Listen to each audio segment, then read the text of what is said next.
Welcome to Talking Mopars, episode number 80. This is the second part of the live stream that I'm going to release as a podcast. If you want to see the whole live stream or listen to the whole live stream, head on over to the Talking Mopars with the Mopar Hunter Facebook page and find the video. You can find it under Talking Mopars Direct Connections Live number 3.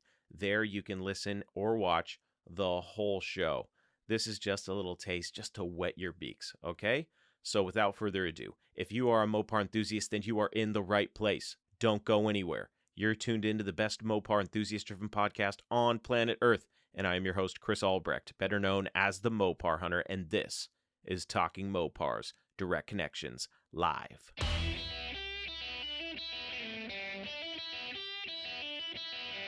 You're listening to Talking Mopars with the Mopar Hunter, your direct connection to all things Mopar.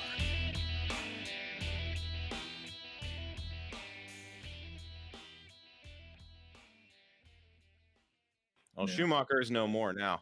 They were local to me. Now they're gone. Yeah. So, does anybody know who? I thought somebody told me who they got sold to, but I forget now. But yeah, Schumacher, his business was for sale for a while, and a couple people that I know tried to buy it, but it was just an astronomical price. So I'm sure somebody huge in the game bought him. I don't know who. Yeah. I know before he sold it up, like he had offerings for the Gen 3 and like first and second generation Dakotas. Mm-hmm. He had the A bodies, a lot of stuff like that, and just kind of all of a sudden he quit making them. Like they would have like out of stock on his website at first, and then they just disappeared altogether. Mm-hmm. So that's interesting. Yeah. I don't know the entire story, but I've heard different things. But like I said, I know a couple of people that inquired about buying it, and I guess it was just priced crazy. So whoever bought it, unless they made a killer deal, had some deep pockets. So we can figure out what that's all about. But that's definitely interesting. I'm curious to see how many, because that's what we need is we need more companies to get involved as far as mounts and headers and things like that, because then the prices will come down for us and it won't be as crazy. Because right now it's still a little expensive right now. But I mean, unless you go to DIYHemi.com, all that stuff is very reasonably priced. So DIYHemi.com, guys. Hemi swap the world. Yeah. I want to learn more about your swap. I got some more questions for you later on, David. Let's bring Ramiro on. He's been sitting there very patiently. Ramiro, you ready, buddy? Everyone, how's it going? Good. It's going, buddy. Pretty good. I go by Johnny Mopar on Facebook. There's Johnny Mopar. Oh, you should have put your name up there, man. I wasn't thinking. All right, well, we're going to call you Johnny Mopar, so. That works. No, actually, I quit social media like 3 or 4 years ago. And I'd be guilty of trying to log into Facebook every now and then just to check out Mopars Unlimited. Yeah, sure. For deals and stuff. So I caved in and I made the account a little bit over a year ago. And as you can see, I'm a Johnny Cash fan. So that's where my Johnny Mopar comes from. Okay. Nice. All right. So, but yeah, awesome. So I picked up that A12 in May of last year up in Northern California. It was in gold. Yeah. See, it wasn't that long ago. I was no. Yeah, nice score. Yeah, because Bill was like talking to me about it, and I'm like, I thought he was, and so was Chris, and I thought they were talking about my Cornet, and I'm like, what are you guys talking about? And he says that A12 car over by my house, because I guess it's close to where Bill lives. Was it Bill Hader or? We call him Hemi Bill. Yeah, Bill Hay. I think it's Bill Hayes. Yeah, I talked to him a couple times too. He sent me some pictures of the car. I guess he had tried buying it for the longest time. And he had some cool picture of the car sitting next to a chicken coop, like a legit chicken coop next to the goats and everything. So, but no, I was really lucky. That's those are some stand-up sellers. There's not too many of them around. I was number 4 in line for that car. The 3 people ahead of me, when they got there, they tried to lowball them. So as if 8,000. Yeah, as if 8,000 move. I know, right? $8,000 A12. They tried to lowball him. That's a Mopar Hunter move. Yes. You go up there like, I'll give you $1,500. Yeah. Oh man. Oh, so, bad moves. So I was talking to the son. His name was Hunter. Really, really cool kid. And I've stayed in touch with the family, but really cool people. And I told him, I go, I'm interested. I want the car. My preference was a 4-speed, but at that point, I'm not gonna be picky. Yeah. So he said, well, he goes, there's a couple people ahead of you. I'll let you know if it falls through. Well, sure enough, it fell through. But he said to me, "Look, he goes, we're really firm on the 8,000." And I said, "Dude, I go, I'll wire you the money right now. I'll pay for it sight unseen. Wow. Just like send me a picture of your license or something, just so that I know I got some recourse in case something bad happens." Right. He had sent me videos of the car underneath. Very solid car. I mean, the ass end is a little bit rough. The trunk needs to be replaced.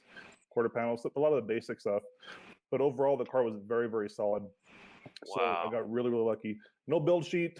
The numbers drivetrain was long gone. Does it got the tag? Yep. Does have the tag. That's all you need at that point. It's like, hey, I got the tag. Yeah. So I drove to Vegas, flew up to Washington. I'm from the Northwest originally. So my dad and I, we drove down, picked it up. We made a fun weekend out of it, took it back home. And it's been sitting in the garage. I've been collecting parts for it ever since. Where do you live, Johnny? Well, I live in Vegas. Well, okay. I've been bouncing back and forth between Vegas and LA the last 10 years. Okay. But I'm actually going to be relocating to Cincinnati next month. But my dad is in Central Washington, so that's where we keep all of our Mopars at. Ellensburg. Yeah, come on. Where are you at? Moses Lake. Moses Lake. My mom used to live in Moses Lake. I spent a lot of time there as a kid. Oh, nice, nice. Yeah, that's crazy. Awesome. So, Chris is going to need the address, Johnny. Yeah, an 812 for $8,000. What is it? 90. Yeah, right off I-90. Yep. Right off I-90. Yeah. Mm-hmm. Yep. I was supposed to drive red, right? Yeah. Originally it's R4 red, but it was painted kind of like Ted's or Tad's. It's that Y2 Sunfire yellow. Oh, okay.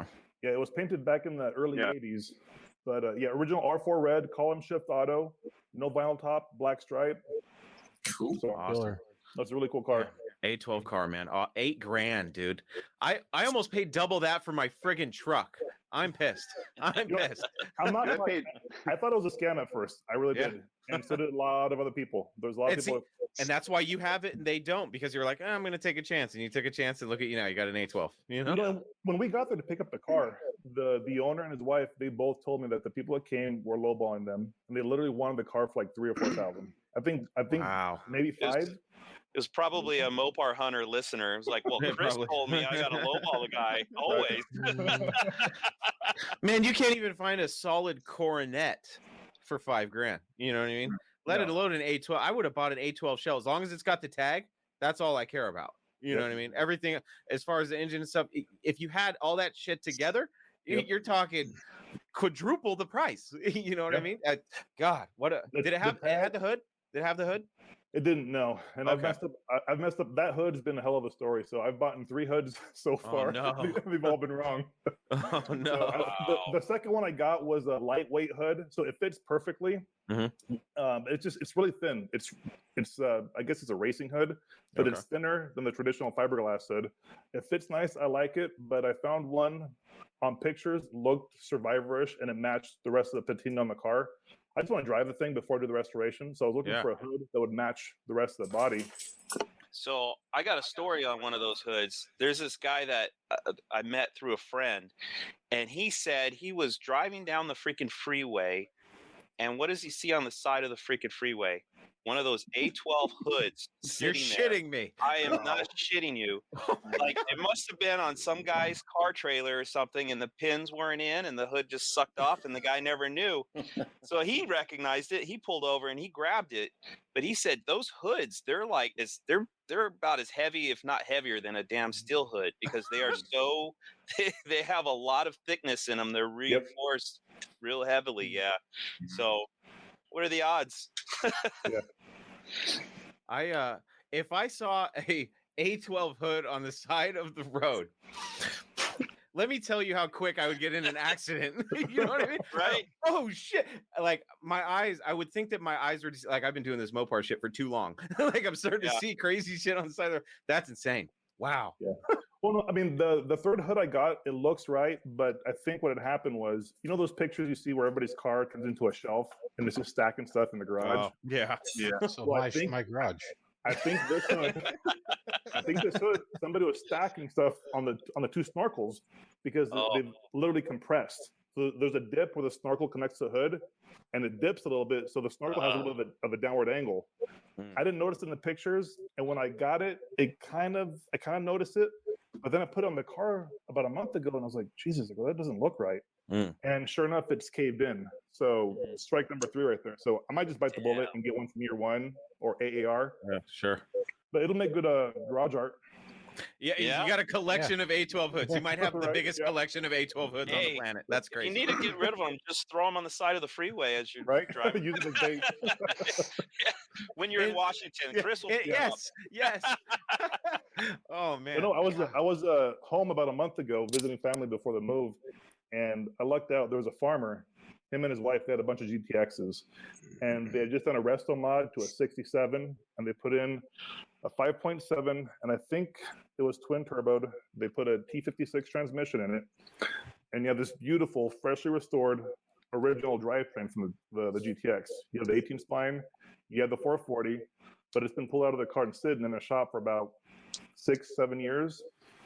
So I got the interior of their seats because I replaced them with Viper seats, brand new white, beautiful seats. I got the back seats. I got the tranny, the drive line, the cross member, the engine, the clutch, the flywheel, the shift, everything.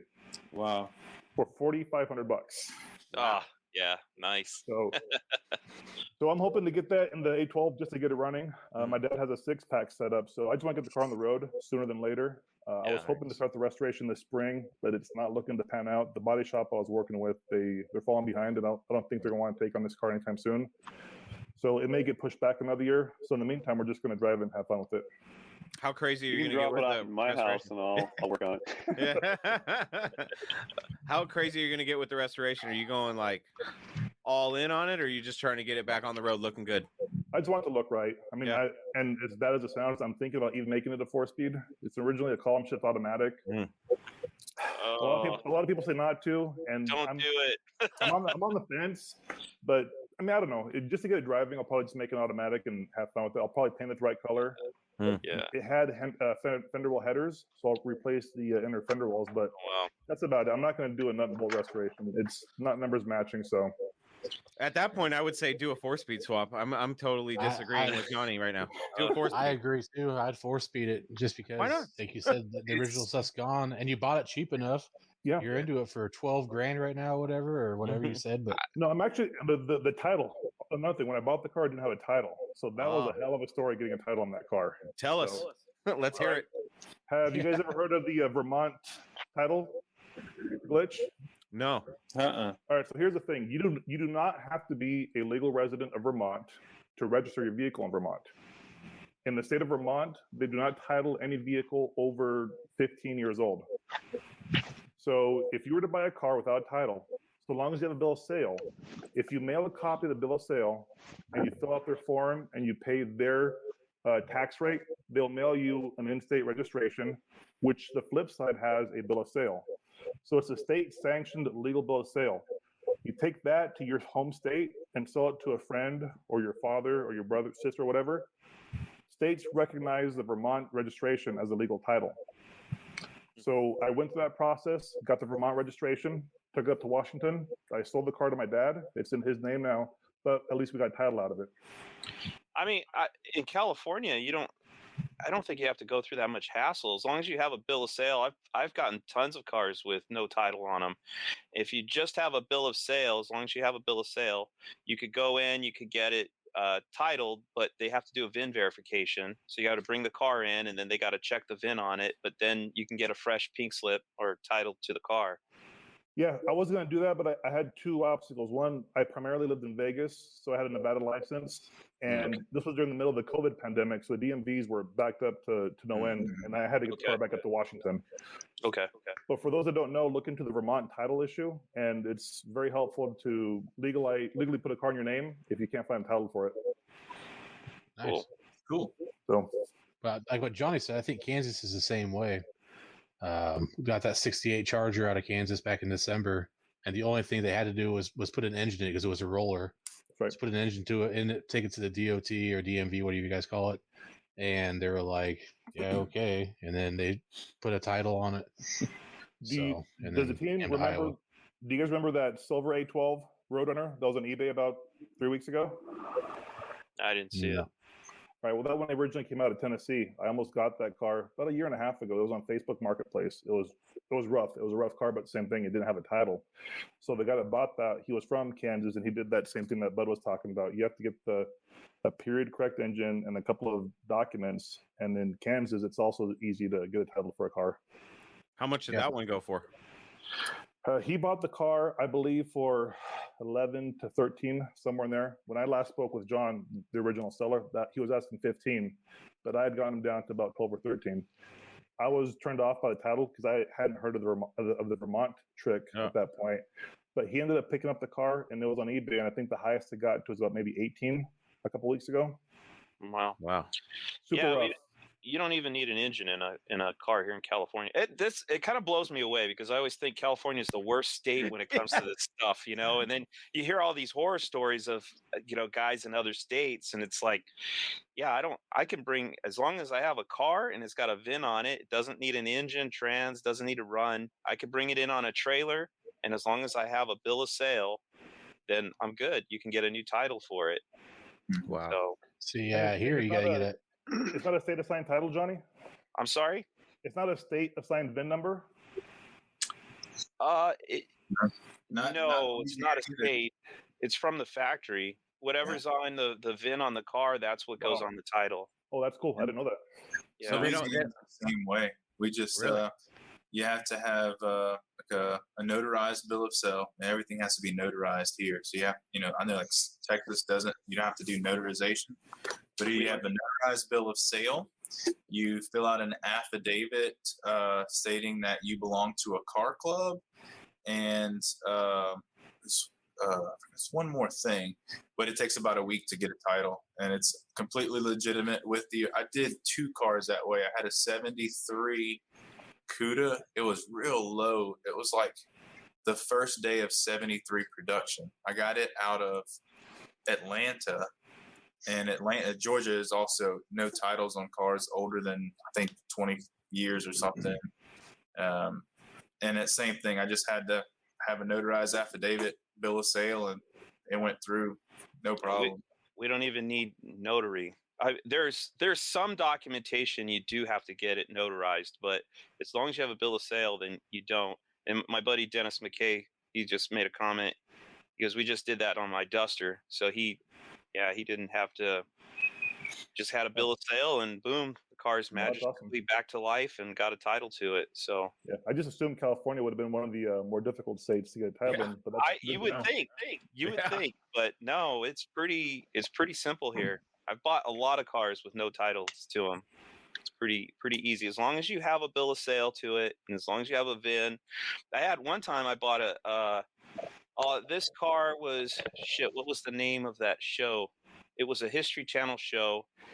I can't think of the name of it now. It's those. Do you ever see those guys, the Turbo Twins, and they would do like a build off 2 identical cars? They bring in 2 guys on each side. Anyway, this one was with cop cars, and I had bought this Plymouth Fury that was on that show, and 2 of the VIN numbers were superimposed. I was like, oh man, Oh, no.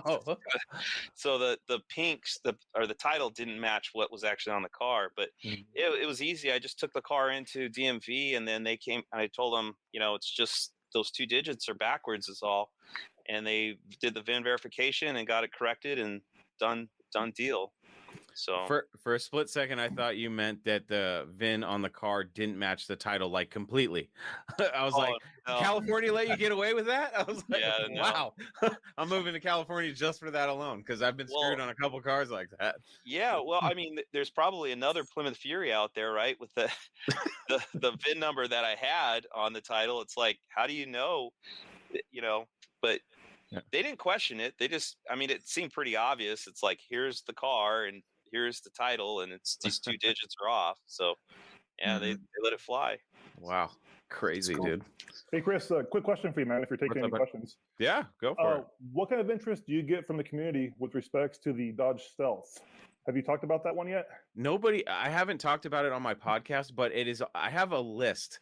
I have the longest list of potential topics, and one of them was talking about Mitsubishi and Chrysler and how they did such weird things, and how you had the Eagle Talon and that whole era of the Mitsubishi Chrysler era is just, it's crazy to me. And I think it's a really fun topic, and I really want to get into it because I am a huge fan of, not only I thought the Stealth was awesome when it first came out, but I've always been a fan of the Mitsubishi Starion and the Chrysler Conquest. I think those cars are really cool, and I love seeing them V8 swapped.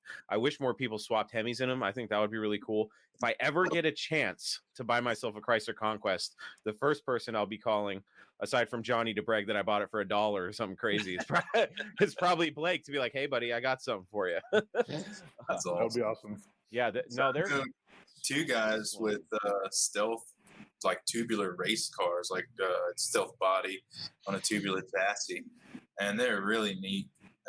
So I thought that's pretty cool. That there are some people out there that really do appreciate them, and that's pretty cool.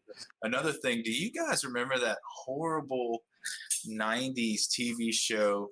It was like a remake of Smokey and the Bandit, and a Stealth was the car that he drove. Yeah. Do you remember that? I don't remember this. It's going to be a high performance. It was a black Stealth RT. Was it Walker? Because Walker's partner had one. No, It was called like Bandit Junior or something, wasn't it? Or it was back in the day when they used to have, like, okay, you know how they have like was it Power Block TV? Yeah, it's on Motor Trend now, but it used to be on TNN, Tennessee Nashville. TNN, right? Yeah. So it was a TNN show, and it was in the 90s, like mid 90s, and this guy was supposed to be Bandit, but he drove a black Stealth RT. That was the big car. Wow, I've never heard of that. That's going to be a segment on the show. That's amazing. Well, didn't John Schneider just make a new kind of version of the Bandit, but with a Challenger or something like that? I haven't seen the movie, but I've heard about it. So he's down here in Louisiana. He has his studio down here. It's an old converted Boy Scout camp. Okay. That is very interesting. So yeah, it's like a. You've seen it? It's an earlier. I haven't seen the movie. Okay. He advertises it heavily down here, and so he sells it on DVD, which I'm just like, who does that anymore? It's kind of like you going into the gas station and the wrong part of town, and they're trying to sell you their rap CD or their cool CD or whatever. If it was a VHS tape, I would be impressed. Oh my god! Look, poor thing. He's trying. So Schneider's trying. So he's like peddling this remake. I think it's called Stand on It. That's the name of the movie. Okay. And so he took like a 2010-ish Challenger, and he literally cut T-tops in it and decked it out like the Trans Am, Smokey and the Bandit. And he jumped it, right? He jumped it. But it's just funny because you could, from the screenshots, you could tell like the fabrication quality on this Challenger. Oh no! So it's interesting. He's been peddling it a lot. I mean, he seems like a super cool guy, Yeah. But it's funny because I don't know. I mean, he's Bo Duke, so he's got to be cool. He's still cool. Real quick, Blake. That show was called Bandit. It was a made-for-TV movie in 1994. It was a twin-turbo RT Stealth. Okay, all right. So that's what it was. The amount of sacrilege that we've just talked about is unbelievable. That is insane. Wow, that's cool. Now I'm starting to think about Dodge Stealths and how much, as a kid, I really thought they were awesome. Just because the Stealth really, like the Dodge Crosshairs, like. I don't know. I think that car had a lot of potential, and I just, as much as I really am disappointed that they used so much Mitsubishi technology, because looking at some of those cars like the Conquest, it's like, why didn't they just put a 318 or a 360 in the damn thing? You know what I mean? Yeah. Gosh, that same goes with the Daytona. I'm getting ready to do some episodes on the front wheel drive turbo Mopar stuff, and it bothers me so much that Daytona was front wheel drive. And I understand the K car stuff, but God, it would have been so much cooler V8 rear wheel drive. So much cooler. Agreed. Chris, Mitsubishi went deeper than just those cars. The second gen Ram. You know, we're talking about like the 94 through a 2002 era Ram. Yeah. Popped the hood on those. They had a ton of Mitsubishi parts. Really? Oh yeah. Oh yeah. I didn't know that. Really? Yeah. Holy shit. Wow. You can look at some sensors. There were a couple pieces of like plastics and trims, a couple things in those second gen Rams they were Mitsubishi. You pop the hood and you'd read Mitsubishi. So it's pretty wow. That's crazy. I know they did a lot of the mini truck stuff. I know a lot of that stuff was Mitsubishi. The D50, the was the same as a Mighty Max or something like that. Yeah. And the thing is like they don't really bother me, but every time I see one of the Mitsubishi Mopars, is what I like to call them. Every time I see one with a V8 swap, I'm like, all right, that's better. You know what I mean? I've seen a couple D50s with 440 big blocks, and I'm just like, that's insane. They're crazy. Right. But the Stealth, gosh, it would have so cool with a V8 in that thing. I always think about this too. I wish that the Hemi had come back way before 2003 because there was a lot of potential with the Prowler. I know a lot of people hate Prowlers. I think if the Prowler didn't exist when it came out, and I think if the Prowler came out today with the Hemi in it, I think the whole game would have been changed. I think people would have accepted it with open arms. I think they would have been like, that's awesome. That's what the future cars were supposed to look like, and they were supposed to be. But you look at a Prowler, I actually saw one the other day, and to me, I think they look awesome. It's just everything inside. You look inside it and you're like, oh gosh, they kind of missed the mark. I mean, they were trying really hard, but I think they missed the mark on those cars as far as drivetrain and stuff. Interesting note, down in Blake's neck of the woods, down in the south, there's the National Club for Stealth and VR4s. It's 3si.org. There's a member called VR440. What do you think he put in his VR4? Oh, now I got to look that up. Gonna have to look that up. It works. He made it fit, and that car kicks ass. So I think it can be done with the Stealth. But he goes by VR440. So wait, now a VR4 is all-wheel drive. So you're saying it's an all-wheel drive 440? No, he removed the original drivetrain, but he put a VR4. He put the 440, and I believe he has either a Powerglide or a 727 in there. Okay. Because I said VR. Oh wow! No. He got it the original stuff and put the aftermarket Chrysler. I'm gonna have to hunt that guy down because I've been on this rampage of trying to find people with crazy, either cars that have been motor swapped from Mopar stuff or vice versa. And one guy that I'm really excited that I've been talking to recently is the guy with the Hell National, Blake.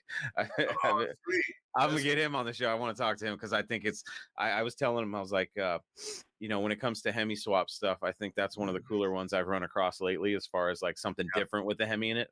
I just thought, I was like, who in their right mind who would swap out a Grand National Turbo V6 for a Hemi?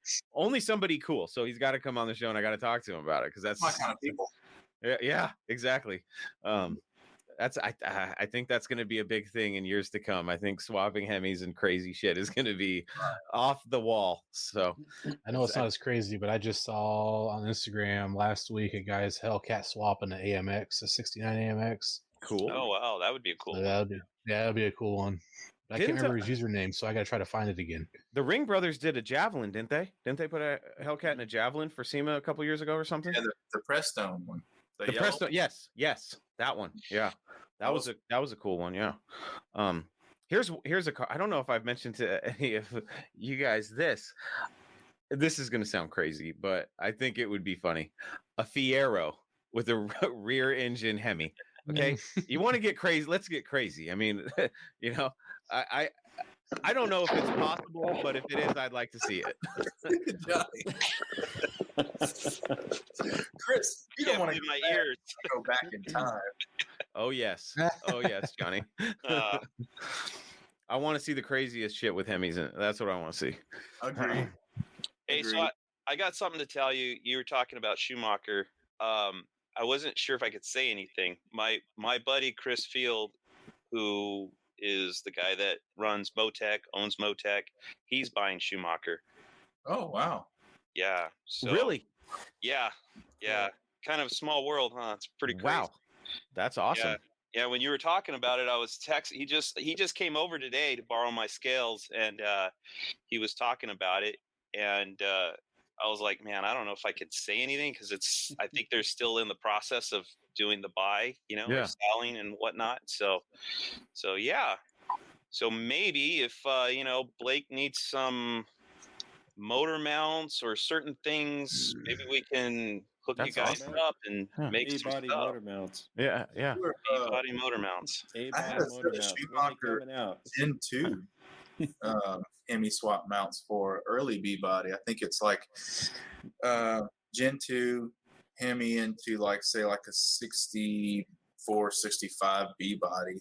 I picked them up at a swap meet, and the guy was like, "Oh, they're Hemi swap mounts." I'm like, "Oh, sweet, B-body, E-body, got to be close." Well, when I got them home, I was like, "Oh, wrong year, it doesn't fit."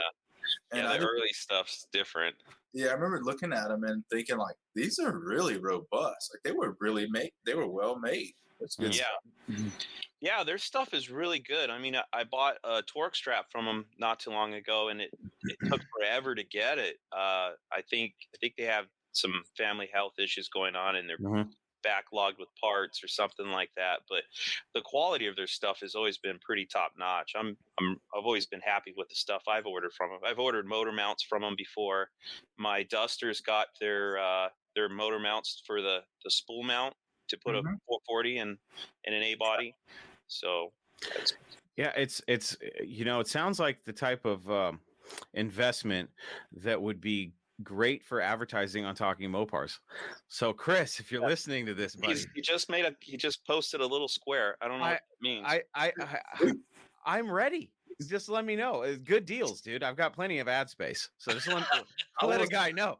So Chris, I will say this, you might be helping him out, because when I remember Schumacher from back in Mopar Nats days when I used to go, they used to have this really cheesy little stapled binder of laminated pictures of their swap mounts, and that's what they would show people. And they were as low tech could be back in the day.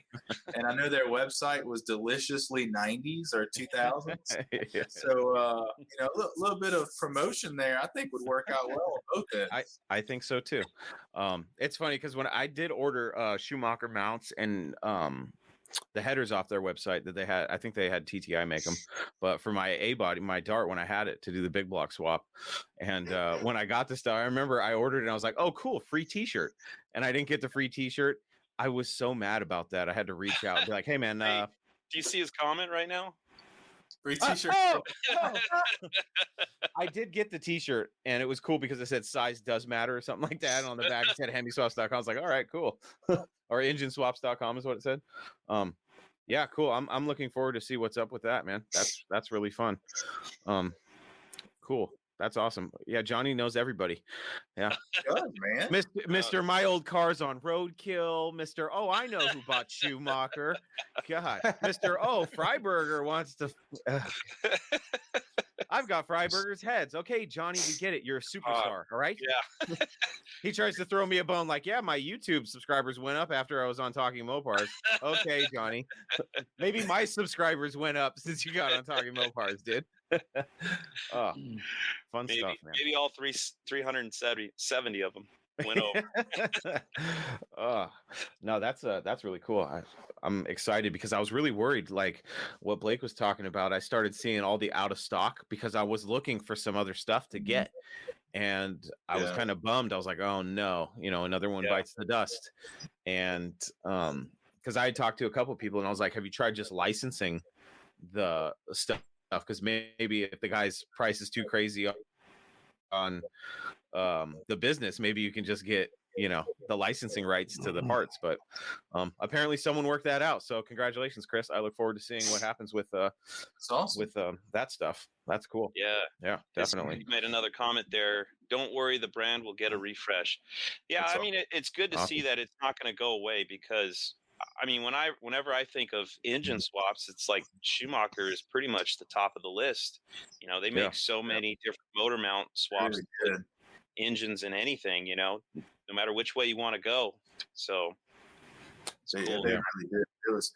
It was a very much a quality part. I didn't see anything from them that was kind of like, oh man, they really skimped on this one. you could feel it. It's very heavy duty, very quality. Yeah. I think like you said, I mean, when you get the instructions weren't bad. It was just like, but it was black and white, and it was like a copy of a copy of a copy. Yeah. And it's kind of grainy and stuff. Yeah. It's like, man, I mean, I think with a little extra effort on that side of things, I think they can really, well, I think Chris can take it over the top. Yeah. The thing is videos. I mean, video, the installation of it. People really enjoy that level of detail. Yeah.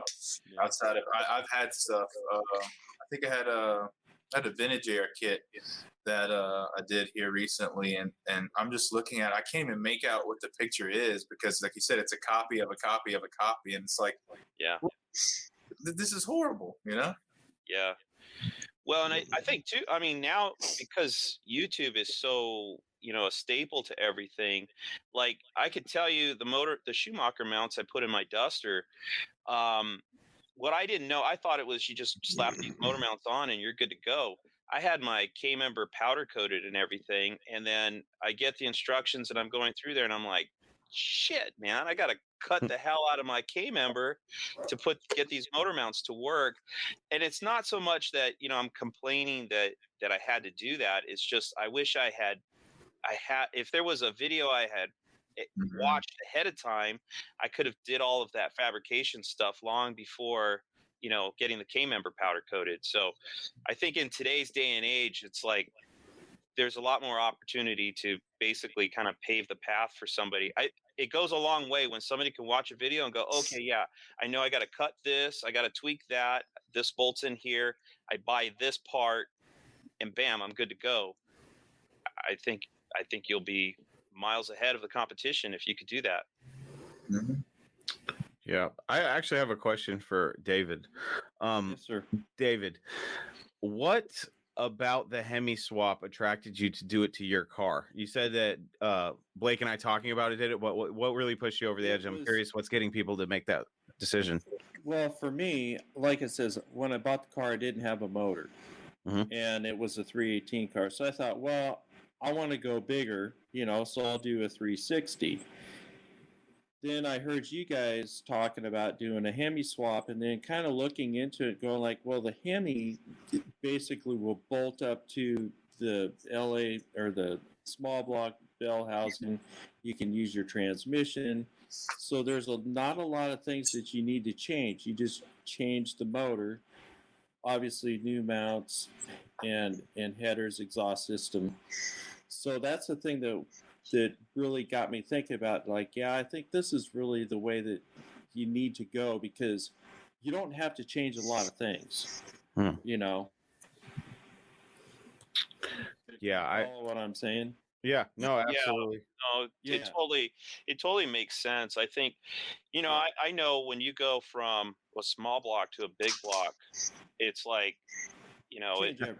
everything changes. If you have a 318 904 car and then you put a 727 in it, it's longer, you got to go with a shorter drive shaft, and then it's just like this cascading of things. One thing changes another thing and changes another thing, and then next thing you know, you got this completely custom modified car that it's like, God, you got to tweak everything on it. This is why Matt's not here, so I can't hurt his feelings, I guess, but this is one of the things I bitch about with A bodies. It's like putting a big block in an A body it's a lot of work. I mean, it changed everything. You got to build the car from the ground up, basically. And I've talked to Mike Coffey about it in the past, and a lot of guys online have thrown that question out there. What are the thoughts on building an A body versus like a B body or anything really? And the B body is just so much easier because most of them have an 8 3/4 in them already, so they can handle some decent power. You still got to do some modifications, but it's like the car is so much bigger. An E body is the same way. You got so much more room. It's easy to swap to a big block in those cars, but A bodies, they're just so freaking tight, and it changes everything. Everything in the car changes. So it's a ground up if you do a swap like that, which I'll never do another one. From here on out, it's like stock. Yeah. So, and the thing is, my philosophy on this build is I want to keep it much Mopar as I can.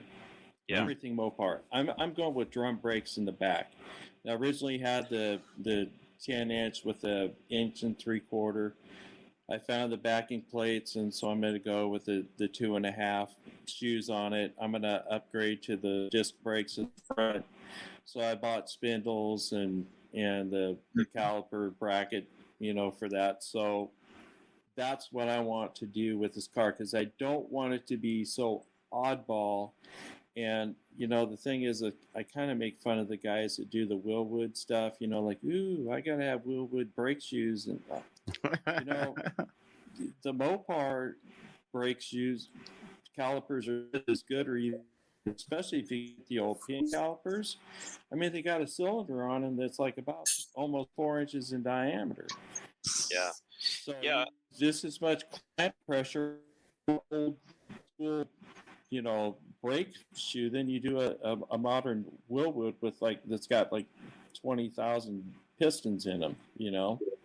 And I'm not saying I'm going to do this. I'm not doing a Hemi swap in an A body, but I could see the attraction. I don't know if this was part of your calculation, David, but if what's nice is if you can drop a Gen 3 Hemi in and pretty much leave the rest of the car, reusing your transmission, your drive shaft, your rear end, and all this stuff. And it's like you can transplant that in there, and that could be one phase. If you wanted to upgrade later, like maybe the next phase, you're enjoying the car, you're driving it around, you're having fun with it, you got it going in a short period of time, it didn't cost you a ton of money, and then maybe phase 2 or 3 years from now is to put in a modern transmission, or maybe it's an 8 3/4, or maybe you can kind of break it up into phases. That's kind of the nice thing about putting it in place of, say, a small block Mopar.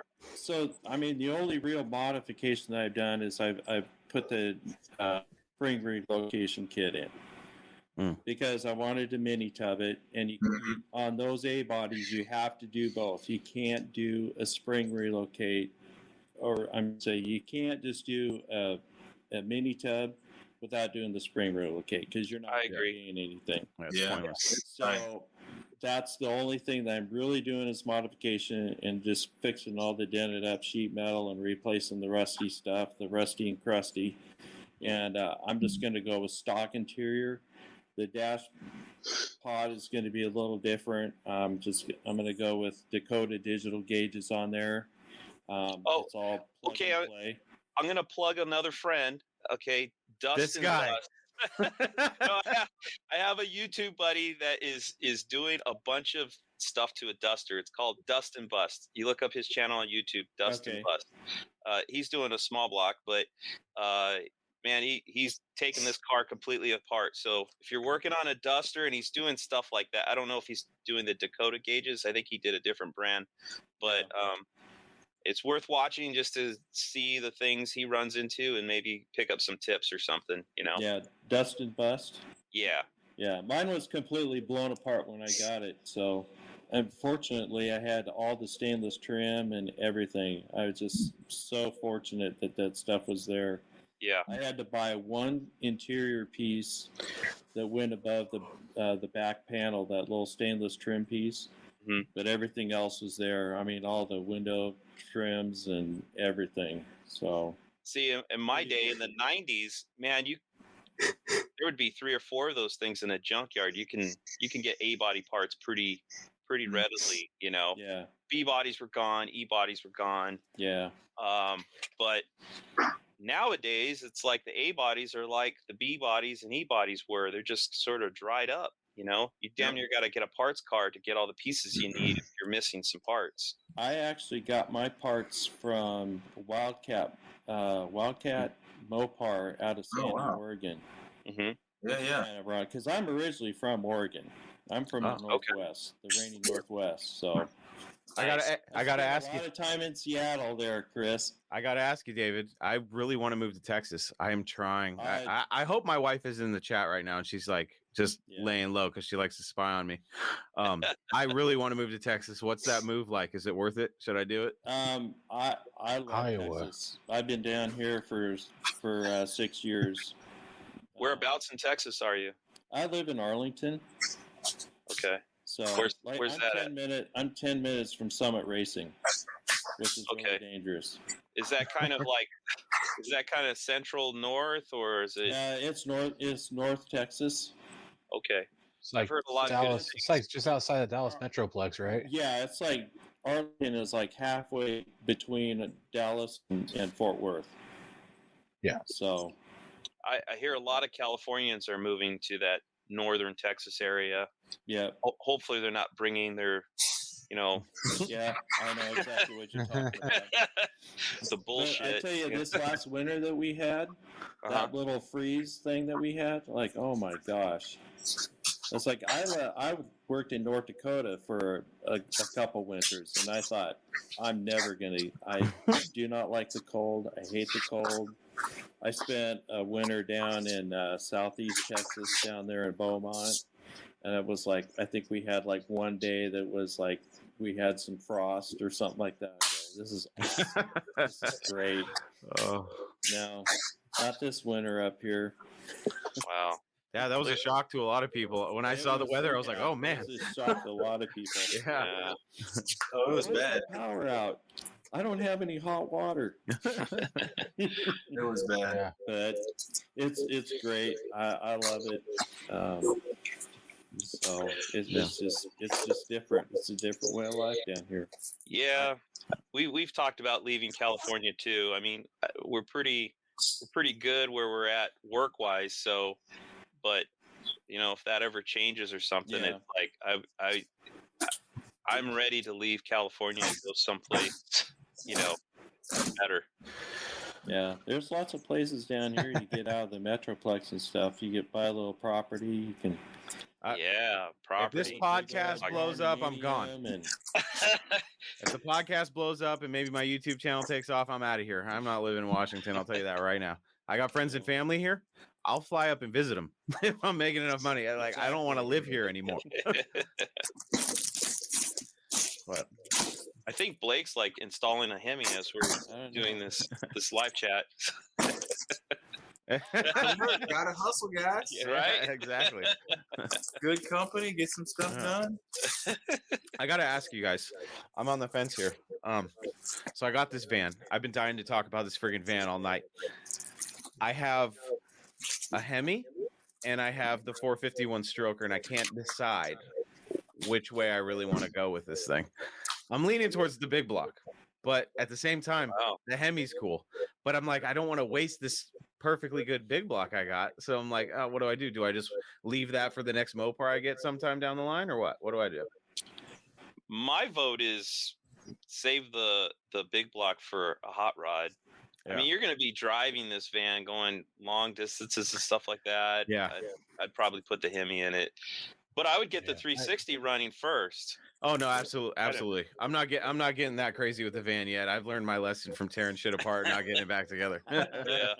That's definitely unless I'm gonna send it down to Blake. Now that's a completely different story. If I was just gonna ship it down there, I'd be like, all right, Blake, see you in 9 months, buddy. That's the way you buy them all tore apart. Then you don't have a choice. You got to put it back together. Yeah. I just don't have the bankroll to say, all right, put it on my tab, Blake. Okay. Not quite yet. Oh, are you doing tabs, Blake? Or that's a Talking Mopar special, Johnny. Okay. All I'm saying is, I had a very nice offer for him. He said, just get it down here. Get it down here with the parts, and I'll make it happen. Okay. All right. You heard it here first, folks. Chris, what do you do with the truck? What's that? What are you gonna do with the truck? I just bought a 2012 5.7. I wanted to put a 6.4 in it, but it was gonna make my money situation so tight I just couldn't swing it. it is in the plan to put a 6.4 in it, hopefully a stroker, but that's so far down the line. That's like my dream. But I think the Hemi is like a must to make it, live up to the Mr. Norm name. You know what I mean? Yeah. Yeah, Blake. It just, and everybody I talk to, it says new and used Hemi parts on the fender. And so like I'll be sitting at a light. This has happened twice, and people have rolled up to me just like the fucking commercial. And they're like, "Hey, does that thing got a Hemi?" And then I have to be the loser and go, "No." And then they hit me. Then they beat me into the dirt even more. And they go, "Oh, it's 440, right?" And I'm like, I hated that commercial. Is it at least a 400 stroker? Yeah. I bought a brand new Ram in 2003. It was an 04 regular cab short bed with the Hemi, a half ton.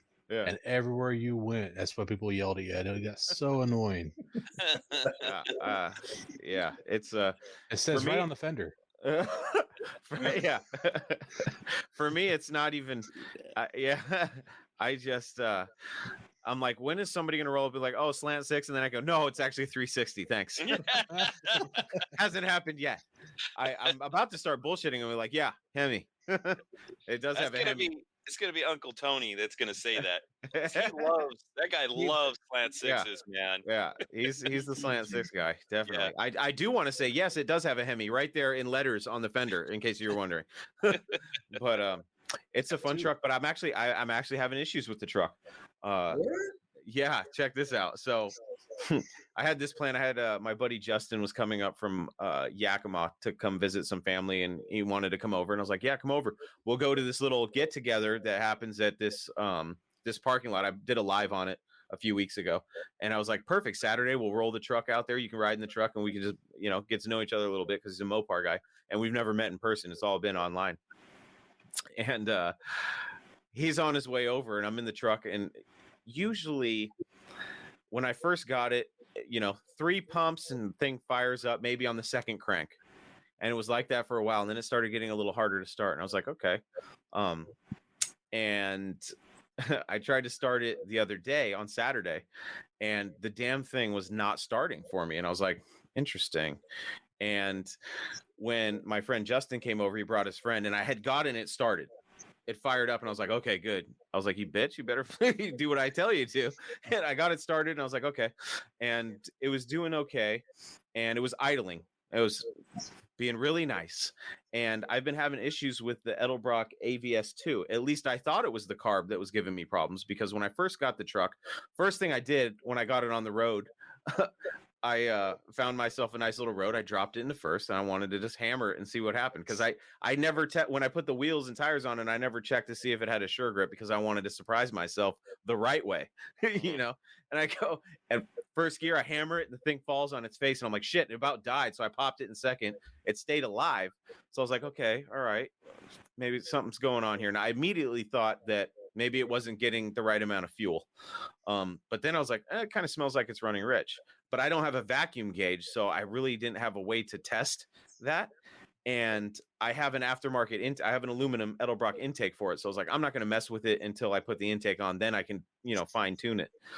And a couple weeks ago, I had messed with the idle mixture, and it was running stronger. Because what I did was I just backed everything down until it started running rough, and then 1.5 turns out, and it smoothed the idle out, and it felt really strong.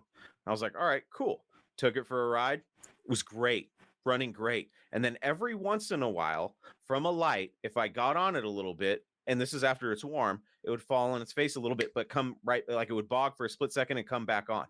So I'm like, interesting. So I get it to my house, and then the next time I took it out, I backed it out of my driveway, and it died. And it was like on a Sunday or something, and everybody was out in the neighborhood. I was like, okay, you piece of shit, don't do this to me now. Because I was embarrassed, because everybody's like, the asshole with the loud trucks moving out of his driveway, and it died. You could tell they just had little mini celebrations going on. Like, that's what he gets. That's what he gets. And then I fired it back up, and I was like, all right, cool, let's get out of here. So I hot rod it down the street, and I get to the light, and I'm about to turn on the main road, and it died again. And I was like, okay, this is what we're going to do. So I fired it up, and I backed it all the way back up to my house, because I was like, I do not want the shame of having it towed if it actually breaks down and I can't fix it on the road. So I was like, okay, it was telling me, hey, you haven't tuned me up. You haven't done shit to me since you bought me. So maybe do that before you go hot rodding me around. Now, did I tell you guys what happened to me when I took it to get the exhaust done? Did I tell you guys about that? I didn't tell you about the shock dropping out on me on the freeway. I saw that. Yeah, I saw that. So I play hooky from work one. Actually, I didn't play hooky. I went into work and I said, hey, can I have the day off? Is there somebody else that can do my route? Somebody else did my route. So I was like, all right, I'm going to go get the exhaust put on. So I do a little photo opportunity at this barn, really cool shots. And I'm just living it up. I'm like, nice sunny day. It's Washington. I got the day off. I'm in my truck having a great time. And I get on the freeway and all of a sudden I start hearing and I'm like, what the hell is that? And the first thing that came to my mind was because one of the previous owners had busted the spoiler and had JB welded it. Right. So I was like, okay, maybe that JB weld gave way or something happened. Cause I've munched the spoiler one time coming out of my friend's driveway. It was really, I shouldn't have even tried. And I slowly rolled up and I heard it go. So I was like, okay, back up. So I didn't mess it up too bad, but in my head, I was like, I screwed it up. I knew I screwed it up, but I didn't think I hit it that hard. So all this stuff's going through my head and it just keeps getting worse. Every dip in the road, I can hear, and in my head, I'm going, shit. And there was really no place to pull over. And I'm thinking at any moment, this spoiler is going to come off and it's going to come up. And I was hoping, I was like, please just shatter and don't damage the rest of the truck. I can get another spoiler and figure it out. So in my little peanut brain, I'm going, okay, do I just find a spot to pull over right now and figure out what's going on? Or do I just not want to know and get it off the freeway to the exit that I'm going to and just see what's happening then? So I was like, I'm just going to risk it. Screw it. It doesn't sound that bad. It's still pretty consistent. So I get off the freeway and the thing on every small bump is making this horrible sound. So I pull over, I get out. And I knew it was coming from the driver's side. And I got out and I saw that the spoiler was fine. And I was like, oh, shit. And I immediately knew it was a suspension. So I cranked the wheel. I get underneath it. And there's the shock sitting that much off the ground. So every bump I was hitting, it was hit because the two bolts that are in the bottom dropped out. Just dropped out. Yeah. So I was like, oh, shit. And it's like that low off the ground. And my peanut brain again, I still had about almost 20 miles to go to the shop that I was going to take it to. So I was like, okay, so do I want to risk it? So I was in a Walmart parking lot. I pull out and I'm like, I'm going to risk it. I'm going to go the whole way. And again, and now it's getting worse. It must have dropped out a little bit farther because it's like a pebble could have made that thing scrape. So I just went to the first. I had been to this other shop before, so I went in there and they could squeeze me in, but it was just the two bolts that fell out. So between that, and then so here's another issue that the truck has. I haven't had a chance to talk about this. This is kind of fun. So if I hammer the throttle and I let off, the thing will kind of. It's hard to explain. It'll almost shimmy to the left. And I've been like, what the hell is going on here? And I always told myself, well, when I get the exhaust done, it'll be in the air because my fat ass is too lazy to just get underneath it, jack it up and look at it. Right. That's my bad. And I always tell people, if you buy these cars, whatever the case, always safety check them first because you don't know what the hell the previous owner did to the damn thing. Mm-hmm. Right. Went against every rule I've ever set and I paid for it. So we get it up on the lift and I look, and if you look at it from the rear, the driver's side, U-bolts and everything are a little bit shifted, but everything is there. I don't know what, everything's tight. Everything's there. So the plan is to unbolt everything and just see if I can get it to sit correct because it's pretty sketchy. Like if I'm going fast, like if I'm really hammering it and just going and then I let off it, the faster I'm going, the scarier it shimmies. So I'm like, okay. So that's I haven't had a chance to talk about that yet. So that's kind of scary. So I just need to. Pin's missing. I thought it was. It's in. Really? I checked both sides. Yes, I don't know how it shifted or why it shifted. I have no idea. Rear end swap out of something else or something. That's. It does have an 8 were off just far enough. It could be. It does have an 8 3/4 out of something else. I assume it's a truck. I think I asked Murray, the original owner of it, and I have no idea. So I'm just going to take it all apart and figure out what's going on. But it's nothing. It wasn't to the point where I was like, oh, it's sketchy and unsafe. But I was like, oh, that's not that sketchy and unsafe. I can at least drive it home. And as long as I'm not being an asshole, I'll live. You know what I mean? And then it starts doing this thing. Like, so last Saturday, it's idling. I'm talking to my buddy and I'm feeling pretty good. Like, yeah, we're going to go for a cruise. It's going to be a good time.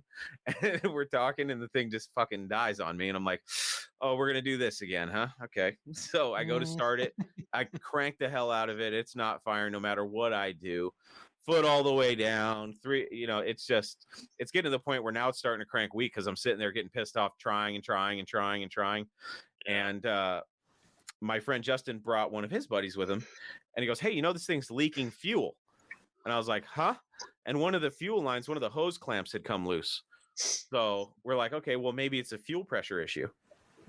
Right. And I was telling them, I was like, yeah, I've been fiddling with this carb and sometimes I can get it to run really good. And then randomly it'll fall on its face. And my driveway's at kind of an angle. And one of the guys was like, well, maybe it's because you're tuning it when it's not on level ground. And that thought never really occurred to me. And I was like, well, I guess that could be an issue. But I'm really thinking it's something in the fuel because it's idling fine and just dies. So I'm going to throw a fuel filter and a fuel pump in it. And hopefully that'll mitigate the problem. But I'm not sure. Any ideas? What do you guys think? Yeah, I think it's random. It's random. I think you should take it apart and check the float levels on it. I mean, if those float levels are really high. Yeah, that's what we were talking about too. Filling all the way up. I mean, I just messing with Edelbrock carbs. I've never messed with the one you have, but the traditional Edelbrock carb. I mean, here in California, the gas here is so freaking shitty. It's like invisible. It's like a film or something gets on the rubber pieces, and the needle and seat will not seal. So you can fire up the truck or a car or whatever and go driving for a while. And then you come to you're running fine down the freeway, get off the freeway and come to a stop sign. And then boom, the thing floods and dies. And then you can't start it because it's flooded. And it's like, what the hell? You take it apart. There's nothing there. You can't see anything. I'll just soak it in Chem Dip. And then I blow everything out. I rinse it and then I blow everything out with a carb cleaner, and I'll take a Q-tip to the needle and seats to make sure it's all super clean, put it back together, and it'll run like a top. And as long as if you don't let it sit, like if you let it sit for 2 or 3 months or more, then yeah, you're going to have the gas here. It screws with the carburetors. You got to pretty much fire them up and run them and drive them, within that 2-month span. Otherwise, you got to rip the carburetors apart, clean them up, put them back together. Yeah, and I know this carb was brand new when it was put on, and it does not have very many miles on it. At least it doesn't. At least it doesn't look like it to me. But it's got to be something in the fuel, and it was one of those things. Do you have another carb? I had an Edelbrock 1406, and because I'm a money whore, I was like, I don't need that thing. So I sold it for $100. So now that thing's gone. And I was like, great, you money. So mad at myself. So what I'm going to do, I had planned to do all the basic stuff to this thing just to make sure it was good to go. And of course I procrastinated. And so now I'm paying for it. So I'm going to do the tune up on it, do the fuel filter, fuel pump. And then the next thing was the carb. And the reason why I didn't start tearing into that was because I really wanted to put fuel injection on it. But I've talked to a couple of people and they're like, don't do it. I've talked to a couple other people that were like, do it. Because when I do the Hemi swap, I really want to put one of the OCP intake manifolds on it because I really want the old school. I want it to look old on top, new on bottom. Because I've been dying to use that Coyote Duster air cleaner lid on this thing. It looks cool. It's my favorite air cleaner lid of all Mopar. So I was like, God, I really want that on this truck. And the only way to do that is to put a 4-barrel on it. And I didn't want to carburate it. I wanted to keep it fuel injection. So I was like, well, if you get the air cleaner on top of a Holley or a Phytech or whatever, because that's another whole debate in itself. I've talked to people that have used both systems, and both of the people that I've talked to are like, oh yeah, this one's great. That one over there sucks. but they don't have any experience with the other. So it's like I'm getting opinions from everywhere, and I don't know what direction I want to go with it yet, but I do know I want fuel injection, and I do know that I want the aluminum intake manifold to keep it somewhat old school, because I don't know, the old school look for that, like the plastic intake manifolds are going to bother me till the end of time. I just don't aesthetically. That's why I like the 6.1s the most, because they have the aluminum intake, and I think it looks more badass. That's not to say that the plastic intakes off the 6.4 or whatever aren't amazing. They're awesome, but the 6.1's actually better. It flows better. People put them on the 6.4s. Okay. What kind of modifications are needed for that, Blake? On a 6.4? Yeah. Nothing. Bolts right on. What about on mine, on the 2012 5.7? Nothing. Bolts right on. Really? Okay. Yeah. Now, it came out of a truck, right? Yes, it's a Ram. So yeah, the timing accessory, like the timing cover, it's made for the AC compressor and alternator up top.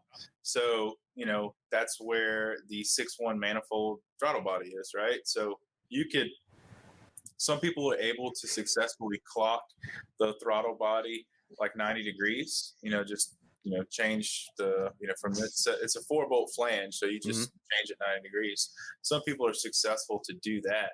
But as far as the cylinder heads go, the Eagle, so 09 and up 5.7s have same intake and exhaust ports as the 6.1s did, and like what the 6.4s have. So you're fine. You just can't really bolt on the 6.1 on like a 03 through a 08 5.7 because they have smaller intake ports, and if the ports don't physically match up, so you have to run this adapter plate. But the good thing about the Gen 3 Hemi is the intake ports are they're flat. They're not cocked at an angle like some of the old school engines, or even like the LS engines where the intake ports are, say, like a 40-degree angle. They're level, they're flat. So if you have to run an adapter spacer, it just spaces the intake up 1/4 of an inch. So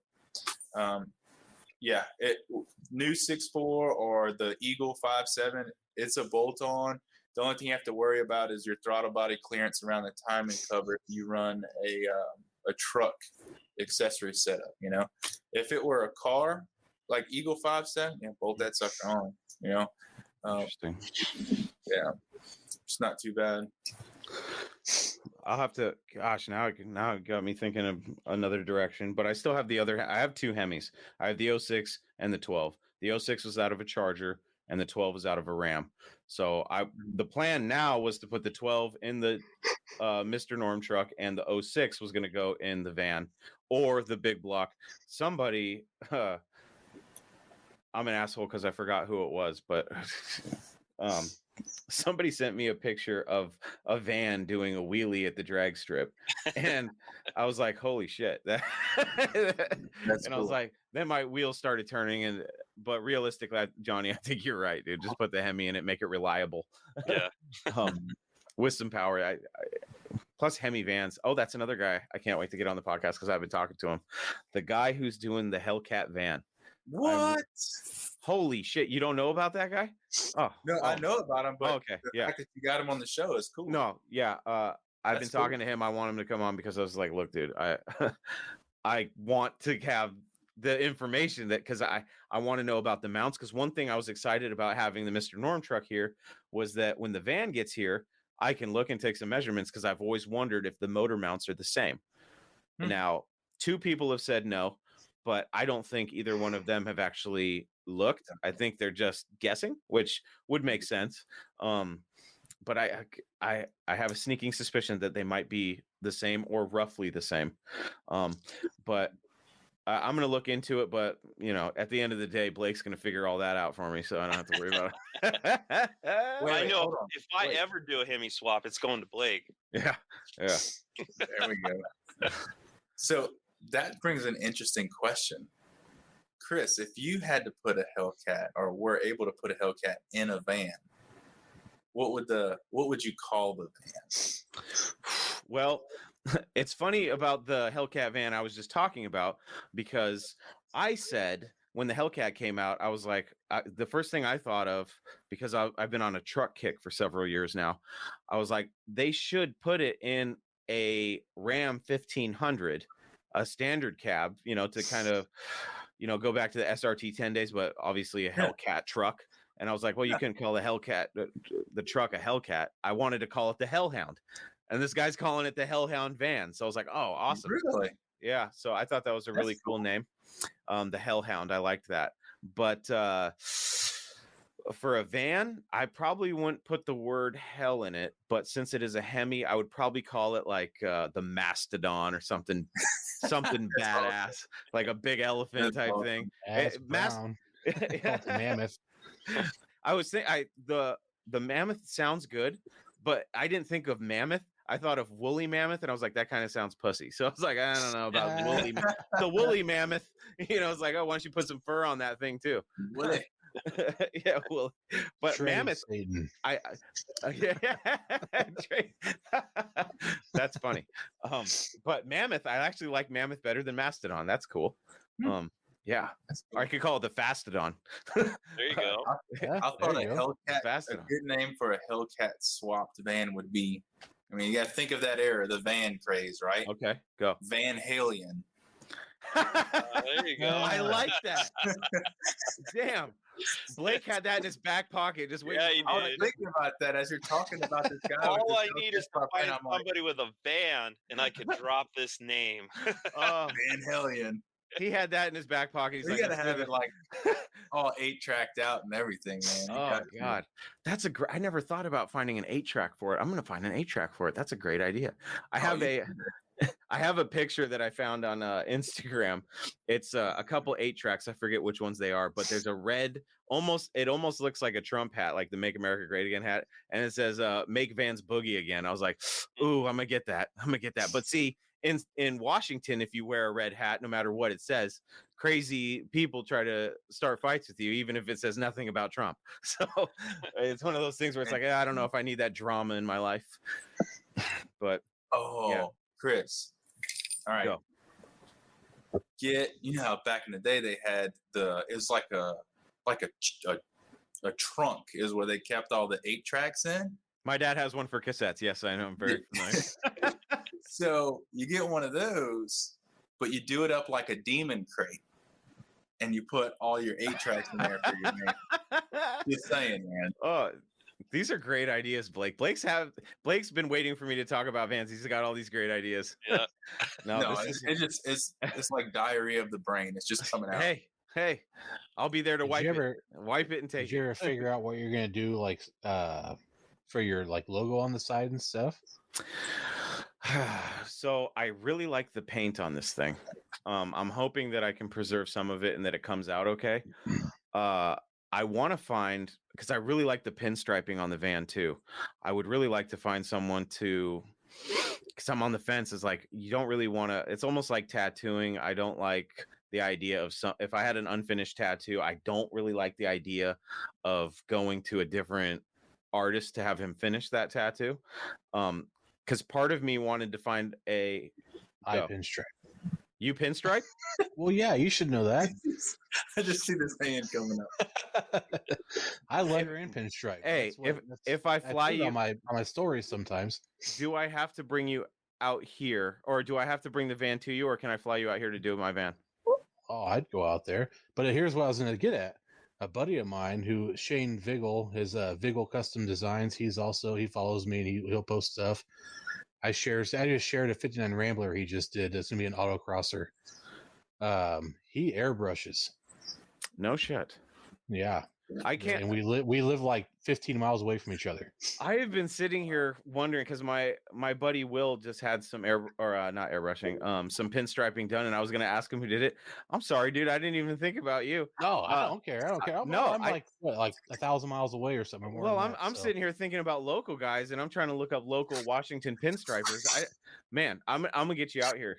At that point, but what I was gonna say is I don't know if I want somebody to basically finish what has worn off over the years and just get it back to where it was, or if I just want to go, here's what was on it, come up with your own style that is, something similar, because I like where the pinstriping is, but I do want the logos on it, and I thought of trying to find someone that can do hand lettering. I letter and I pinstripe. Hey, I think we got hold on, I'm gonna take my headphones off. I'll go over and grab something real quick. Go get me some stuff. Oh man, now I'm excited. Now part of me wants to take the van to Blake and then fly Bud down to Blake and be like, all right, you put the Hemi in, you put the paint on. Let's knock two birds out with one stone. Let's do it. What you got, Bud? Now I'm excited. It's all coming together. Where does Bud live? Iowa. Yeah, I'm in central Iowa. Okay. So I don't know if this will show up or not. I know we got small screens and stuff. Here, I'm gonna bring you up onto a big screen. Hold on. Let me get you. So this is a yellow. This is a yellow light lens out of a traffic signal. So this will be the Scat Pack logo. Oh yeah. Okay, yeah. Okay, I remember this. What? Yeah, you were telling me about this. This is for a guy off of Instagram. So it's personalized. It has a name at the top, Cole. That's not him. It's for a family member, I believe. His like LM23 something dart. He's got a yellow 69 dart. Kyle's his name, I believe. All right. So then you got some pinstriping. Nice. Bro, I'm flying you out, dude. That's like, oh man, that's like 3 or 4 colors. I can't remember. I was just dicking around one day. That's awesome, man. Sorry for the language. No, this is. So this one's black panel. Jeez. Do you do lettering too? Yeah, I do. So for this one, I haven't done a second color on. I mixed a custom green. It's hard to see, but it's kind of a minty green. That looks awesome. And then I'll do another color on top of that. Yeah, it's freehand. That's great. Hold on real quick. Oh man, he's gonna go pull a door off of his truck or something like that. Blood garage. He's gonna go grab a picture of a van and like, look at this van I pinstriped. All right, old oil bath air cleaner. Oh yes. That's sweet. Oh yeah. Dude, that is killer. Badass. You see, it's hard to see, but there's a lot of detail. Oh no, I see it. That's awesome. Yeah. Oh man. Oh man. Yeah, stuff like that. I don't think I have anything that's lettered here, but if you go on my Instagram, it's Muscle Car Syndicate. There's a lot of Mopar stuff on there I've done for people. I did like when the Cuda came out in '70, the new, obviously the E-body. I did a version of that for a buddy of mine. So it's like an 11.5 by 24. Took me 27 hours to paint. Oh wow! I've done multiples of the traffic signals lenses. I have kind of a stash of those. But no, Chris, I can send you pictures of lettering and things I've done. I don't have anything. You showed me plenty. I'll fly you out. I just got to figure out what I want on the damn thing. Let's talk about this because I've never actually talked to somebody in depth about that art. How did you get started in pinstriping, dude? So I was always big. I mean, I'm a muscle car guy first and foremost, but I like all things mechanical, whether it be airplanes, whatever stuff, And I liked the whole Ratfink thing, Ed Roth and Von Dutch, the Flying Eyeball, and all that stuff. And when I was in college, I went to school for auto body, just a community college. And one of my teachers was like 70 years old, and he was an old school dude. And I was like, hey, I want to pinstripe, I want to custom paint. I wanted to do like restoration work, and I'm going to school for like a production job. Yeah. And so one day he was like, well, I don't got time to teach you, but he bought me a brush and a can of One Shot. And he said, just go home and make designs on a mirror.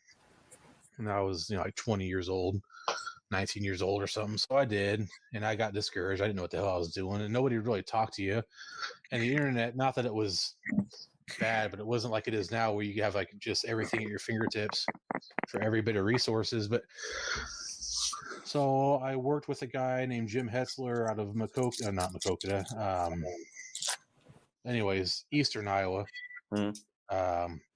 He is world renowned. The dude, he is well known. He does he works for House of Colors at SEMA every year. Does striping and airbrushing tutorials there, stuff like that. So I worked with him for a few days, and he's like, "Yeah, you're good to go, man. Just start doing it." Wow. So I've just here and there I start painting and then I'll get away from it and then I'll come back to it. So I'm trying to transition into like acrylics on canvas. I haven't really messed with it. But let me step away real quick one more time. I'll grab something else you can see. Oh man. I just want to go on the record and say that life ain't fair. When you got men like Bud, they can make perfectly asymmetrical designs, and I can't even have my mustache. So I'm just saying. This is one more. This is one more that. Hold on, let me get you up Let me get you up here. So I haven't done anything. I don't know if you can see what it is or what it says. Yeah, Daytona. That's cool. Yeah, so I have it drawn. I just haven't done any paint on it yet. That's cool. Wow, that's nice, man. So I did this, and I did a 70 mod top CUDA because that Mopars 5150 had found one of the 17 B5 blue with a blue mod top cars. Oh yeah. So I was gonna paint one just to. Oh man, because there's no pictures of one. So I was just gonna kind of paint one as like kind of a sort of a rendering, but it'd be like a real close shot of like part of the quarter window, and then part of the roof. Nice. But I haven't got that far yet. So. Do you sell any of this, or is this all just out of the goodness of your heart? You're just hooking people up. Well, see, Chris, as you know, there's something on the way that we don't talk about. Yeah. No, that's all right. I tend to just give shit away because I don't know. I don't know. Yeah. But you're gonna come out. I'm gonna hook you up. You're gonna pinstripe the van, and we're gonna make you famous. That's what we're gonna do. No, I do. I just had a guy message me tonight about doing door logos on a 72 Chevy for him. I mean, I've done a lot of that stuff, door logos on pickups, and send me some examples. I completely trust you. I just want to see your work because I'm very interested. Let me ask you this. So the way I was going to do it, because my blue truck, I was going to letter myself with Talking Mopars.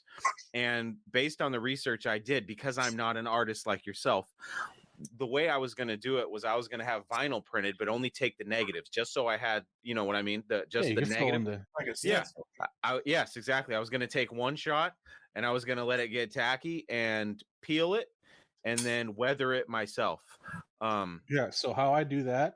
Yeah, I paint it. I don't use a stencil, and that's fine. People do because you're a real artist, not me. Okay, it don't matter.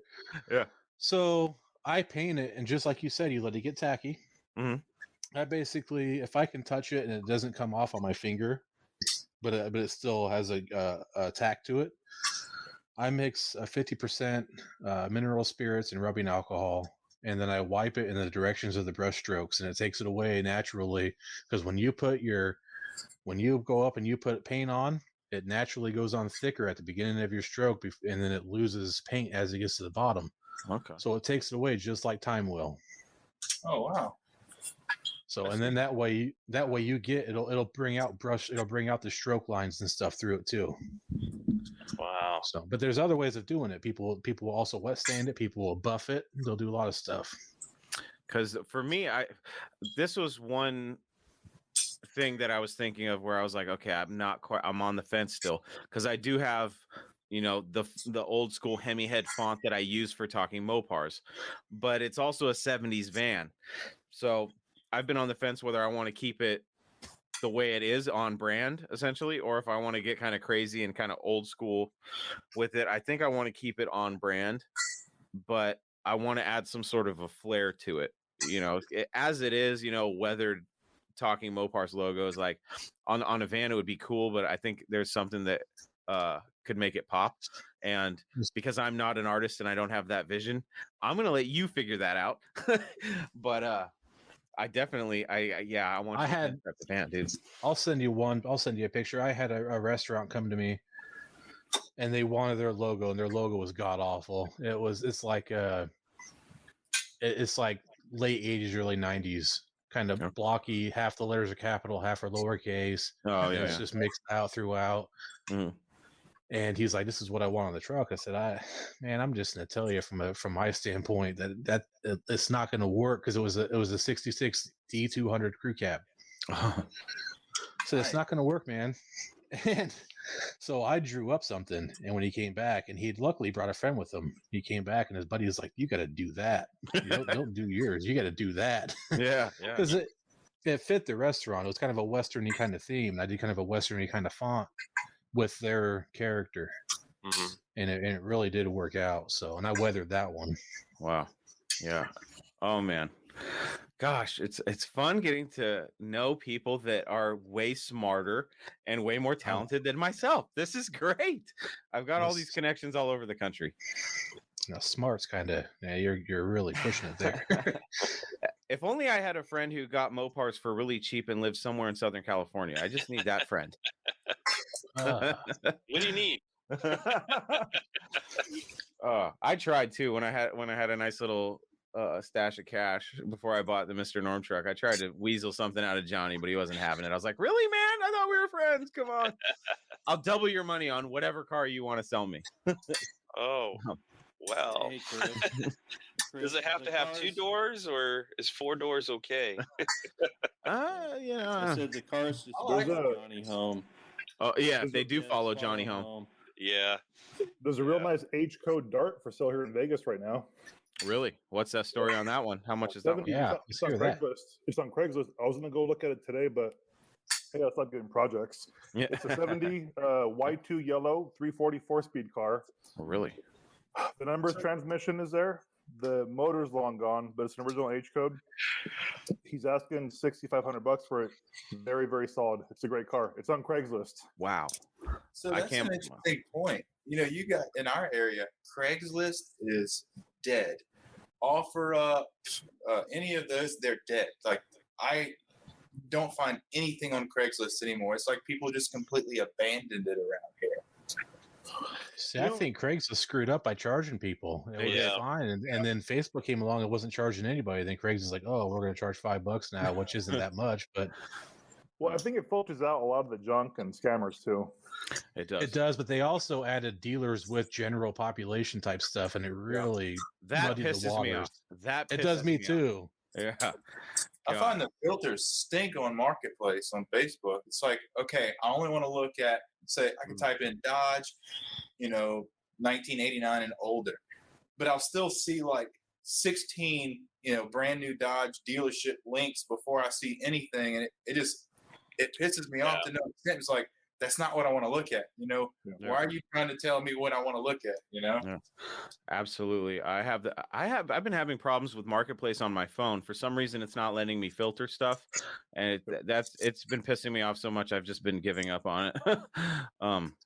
But I may have a solution to these problems. I'm still working on it. It's definitely a project in the works. I'm also working on a replacement for Facebook for Mopar enthusiasts, but we'll talk about that another day. I just think there's something lacking in the classified world. I just wish there was a place where you could go and I know there's Auto Tempest, and a lot of people have asked me what I use for the Mopar Hunter, and at first it depends on how I'm feeling. If I'm really behind and I need to get a bunch of cars posted, because I like to post 3 a day, I will use the search all Craigslist Tempest or whatever. Yes, I use that a lot. The problem is I found out, and I don't know what it is in the system, but I seem to find different stuff if I just go state by state and just randomly pick. So I have a list that I go to. Like if you were to look at all my posts, you could almost see the pattern of where I usually post from, and it usually goes from West Coast to East Coast. Usually, sometimes it's the opposite, because I like to start in my home area. But I do like Search Tempest because it allows me to open up everything in the country, and even in Canada if I wanted to, and search the whole area, and it allows me to cover more ground at one time. But I've been seeing a lot of the same stuff over and over again, and every week is different. But I noticed that there are definitely seasons for cars.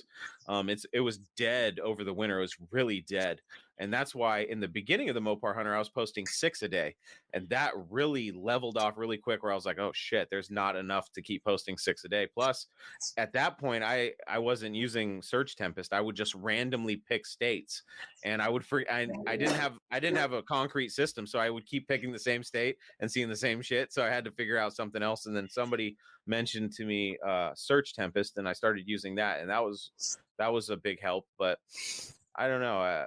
That's one reason why I started doing content like this, because I just didn't see the longevity in just sharing cars all the time. But now I do it.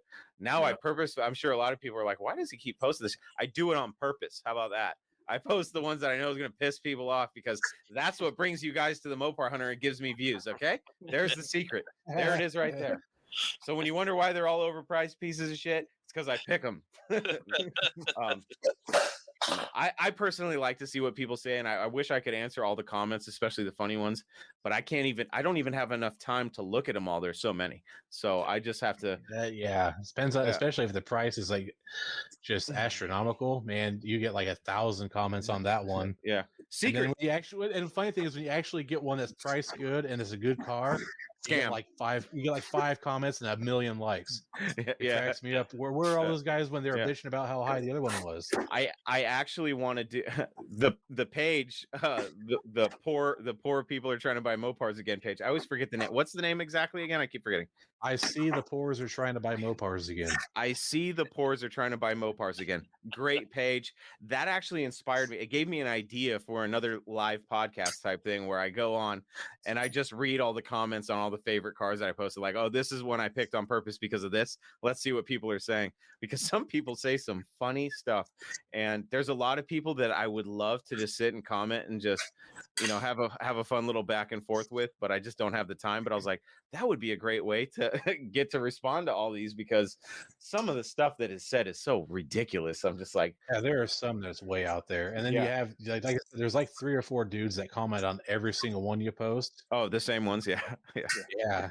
And truth be told, I think we're losing a couple of good cars with some of this feedback, because I'm not sure if you guys noticed, but I think on Tuesday or Wednesday, there was a 70 or 71 446 pack CUDA, numbers matching, shaker hood car. The guy posted it, B5 blue. A lot of people did it because he wouldn't post a price. I was PMing the guy because he's over in Ohio and he's close to where I'm going to be moving to. Mm-hmm. Him and I were talking, and he gave me a rough figure of what he wanted for the car. I'm on the fence about getting it. We don't touch base for like maybe 2 days. All the ads are pulled. He said he got too much grief and he's not sure he wants to sell anymore. Yeah, it's true. Yeah, I've gotten some hate. I've actually had my buddy Paul reached out to me. There was a 71 Charger RT. It was plum crazy purple. It was up in like the Northeast somewhere, and it was like it was like $5,000. And he reached out to me. I had that thing in the chamber ready to go, and he reached out and said, "Don't post this car." And I was like, shit. And he's a buddy, so I was like, okay, I won't. I'll let you go take a look at it. He didn't end up buying it, but stuff like that, God, it's tough, because I'm on both sides of the fence. I'm on the side where I'm like, I need as much visibility to my page as possible so I can grow my brand and what I'm doing. But at the same time, I don't want to screw over my fellow enthusiasts, like Ramiro, that are trying to get these cars. And these poor people I can only imagine the amount of calls they get of just people talking shit. Like, oh yeah, well, you see on that page, people post their messages they get when they're trying to sell one. Yeah. Well, and they're not good. People just drag them through the mud. I guess he told one of the guys to fuck off or something, but he ended up getting reported to Facebook. So he got all upset. He took down all the ads, and it's a legit 6-pack numbers matching car. He's not asking too much for it. I mean, he's asking mid to low 20s, I think, was what he was asking. I thought that was reasonable too. There was a killer 70 FE5 6-barrel car. It was A22 car, I believe. The car was nice, and it was 110. And I don't see where or why not a 70 CUDA a V code A22 car wouldn't bring 110 in the condition that car presented in pictures, at least in description, and people just drug that car through the mud. But that's why I like people like Mike Coffey, who love those morons because he drags them through the mud, and he always wins. I was talking to him about that 70 Barracuda that he was asking like 25 for, and I saw it and I was like, yeah, sure, it's a Barracuda, but good luck finding another one that's solid. You know what I mean? It's like you have to look at the cars individually and not as e-bodies as a whole, because first of all, the prices are all over the place for a reason. Second of all, most of the people that talk shit couldn't even touch the car for I can't even touch the car, but I'm not a price basher, so that's why I would never bash price. If I'm not in the market, I might make a comment like, this is kind of crazy, but I would never call somebody and bitch out their price, or the amount of people like you were talking about, Bud, the same handful of people. I'm like, all you have time for is to talk shit on these cars. I'm like, I won't, obviously, I won't say his name because obviously I know whatever, but there's the one guy that gives like a rundown of why the car isn't what it should be, why it's priced too high, how much, it's the same. And it's like, and one day I finally said something, and I don't think he posted on any of your posts for like 5 days, and then he came back. And I didn't say anything mean. I just said, do you actually make an offer, or do you just bitch about it every day? You want to know what's funny about these guys is some of them reach out to me and they're super nice when they talk to me, like in like private messages. They're like, hey man, love the truck. So I'm like, wow, I was just getting ready to bash the hell out of you, but I guess I'll just be quiet now. No, and I'm not trying to bash anybody. I just price bashing just drives me up the wall. It drives me up the wall. Here's the way I look at it. If I was going to sell a car, would I not want to get top dollar for my car? Absolutely. Yeah. If they had the car, I wish that those people had those cars, because if they're, I see guys talking about, I'd give you $1,500 for that '69 Charger, and I'm like, I wish you were the asshole with all the Chargers so I could buy them from you for $1,500, because you know damn well they wouldn't sell them. He's in the middle. Yeah. Let me tell you about those guys, because I've come across those guys. Like, there's this guy that I know. I'm not going to say his name, but I thought it was hilarious. I think he needed a fender or something like that to a Duster or Dart or something that I had, right? I sold it to him for like, $100, and he's like, $100, man, that's kind of pricey, right? It's like, that seems reasonable to me, sell it for $100.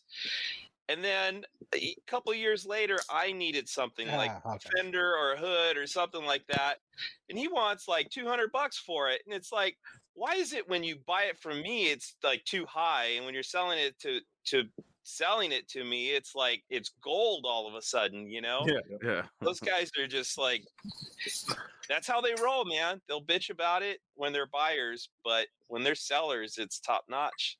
So I've price bashed one person on Facebook, and it was in December this last year. There was a 7446 pack Roadrunner that I found in New Mexico. Super solid car, but it had a Dana out of a 67. It had a 68 18 spline and a 70 warranty block. No fender tag. The only thing on the car was a VIN that would tell you it's a 6-pack car. I passed on it. The guy was asking $25,000 for it. Good driver, beautiful B3 blue car. I passed on it. Then it showed up on Facebook Marketplace for $60,000 late December. Guy had the exact same description, but at the very end he said it's original. Everything's listed on a fender tag. I messaged the guy. I go, can I see the fender tag? He goes, I don't have it. I go, well, I think, I think I'd like to see it before I make an offer on the car. Oh yeah, he goes, it's at the body shop. I'll send it over to you. But I had called him out on the actual thread and said, hey, can you please post a fender tag so we can check out these options and whatnot that you're talking about? Long story short, him and I got into some beef via private messaging. And I said to him, look, I go, I know the car. I almost bought the car before you did. And I have all these videos of the car. And I have the previous owner telling me that it had no fender tag. He comes back and says, well, I found it in the glove box. Mm-hmm. That's like the famous, what was it, the 70 V-Code Cuda out of Florida. That was a yellow car that had been it's a known body swap because they found the picture in the console. Yep. The guy took a picture of them restamping the VIN on the radiator support or something. Yep. Oh, gosh. Wow. And There's a guy out in Florida, Gus. He's always got those cars. You watch like on a lot of the Mopar trader pages, and it seems like every month he has another one. I don't know where he finds them. That's all he does is he flips e-bodies. All this said, there are cars that are ridiculously priced. I'll be no, and you're not wrong at all. I don't believe me. I agree with you, but they're just the problem is you get all these armchair Barrett Jackson. Yeah, I'm like, I just don't understand. The simple concept. It's a simple business concept. It's called supply and demand. I'll never understand why they can't understand that, and it just bothers me. The biggest thing that bothers me is that I know that they're not even close to the market of buying these cars, because if they were somebody that was close to the market of buying these cars, they wouldn't have the time to. That's the conversation I had with the one guy about the 70 Roadrunner convertible that was posted. The guy wanted 28 grand for it. And the one guy came in and talked about how it was a basket case, but in the pictures, it was a complete car. I legit looked at a basket case 70 Roadrunner last summer. Not numbers matching. It was an EV2 car, but it had been had been clipped. So I think that they'd put half of the rear clip on it because it was in a tornado in like Arkansas, some weird story. Half the building fell on the car, and that guy wanted 30 grand for that car, and it was a legit basket case. So I'd said, just like you said, 824 or so convertibles built in 70. How many come up for sale every day? So the guy who owns it ultimately gets to set the price. If someone wants it bad enough, they'll buy it. Yeah, absolutely. And then, that's what the price is, right? When the buyer is willing to pay something that the seller is going to be happy with, you meet in the middle. So you can put all those high prices up there, and if there's no buyers at that price, then that price is either going to come down or that guy's not going to sell that car. Correct. And there's plenty of examples on Craigslist right now. I see them every week. It's the same car. It's still for sale. There's always a reason why it's still for sale. If it was a good deal, it would have already been gone. Even if it was a decent deal or a car rare enough where somebody wanted it bad enough, because I just don't understand how people don't understand the concept of, six-pack CUDA. Yeah, maybe it needs full restoration. The guy who buys that car has the money to do that. You know what I mean? That's one of my favorite comments. 30 grand for that, another 60 grand to restore it, and you're not even gonna get 40 for it. It's like maybe that one that's what the guy cares. Yeah. That's what pisses me off the most, because I've always said, God, give me some money and see the kind of shit boxes I bring home, just because I know I can afford to have them restored, because I want that car. I don't care how much because I'm not a flipper. These people talk like they're flippers. It's like, you're not a flipper. People lost their mind when have you seen the pictures of my RT and how bad it is? And people are like, you're going to restore that? It's like, yeah, I only made 2,700 RTs in 71. Yeah. And it's the original engine. I've tracked down the original owner. I got all this, history on the car. Why not? Yeah. But I sold a handful of cars in the last 2 years. I always start a little bit high, because I know if somebody at least comes to me, if I know I'm asking high, I'm going to negotiate and I'm going to come down some. Absolutely. But it keeps the the grassroots people away, because I don't want to waste my time on those. Yeah. But if somebody's coming to me with a somewhat of a higher asking price and they know I'm going to negotiate, at least we'll end up somewhere closer to where I want to be.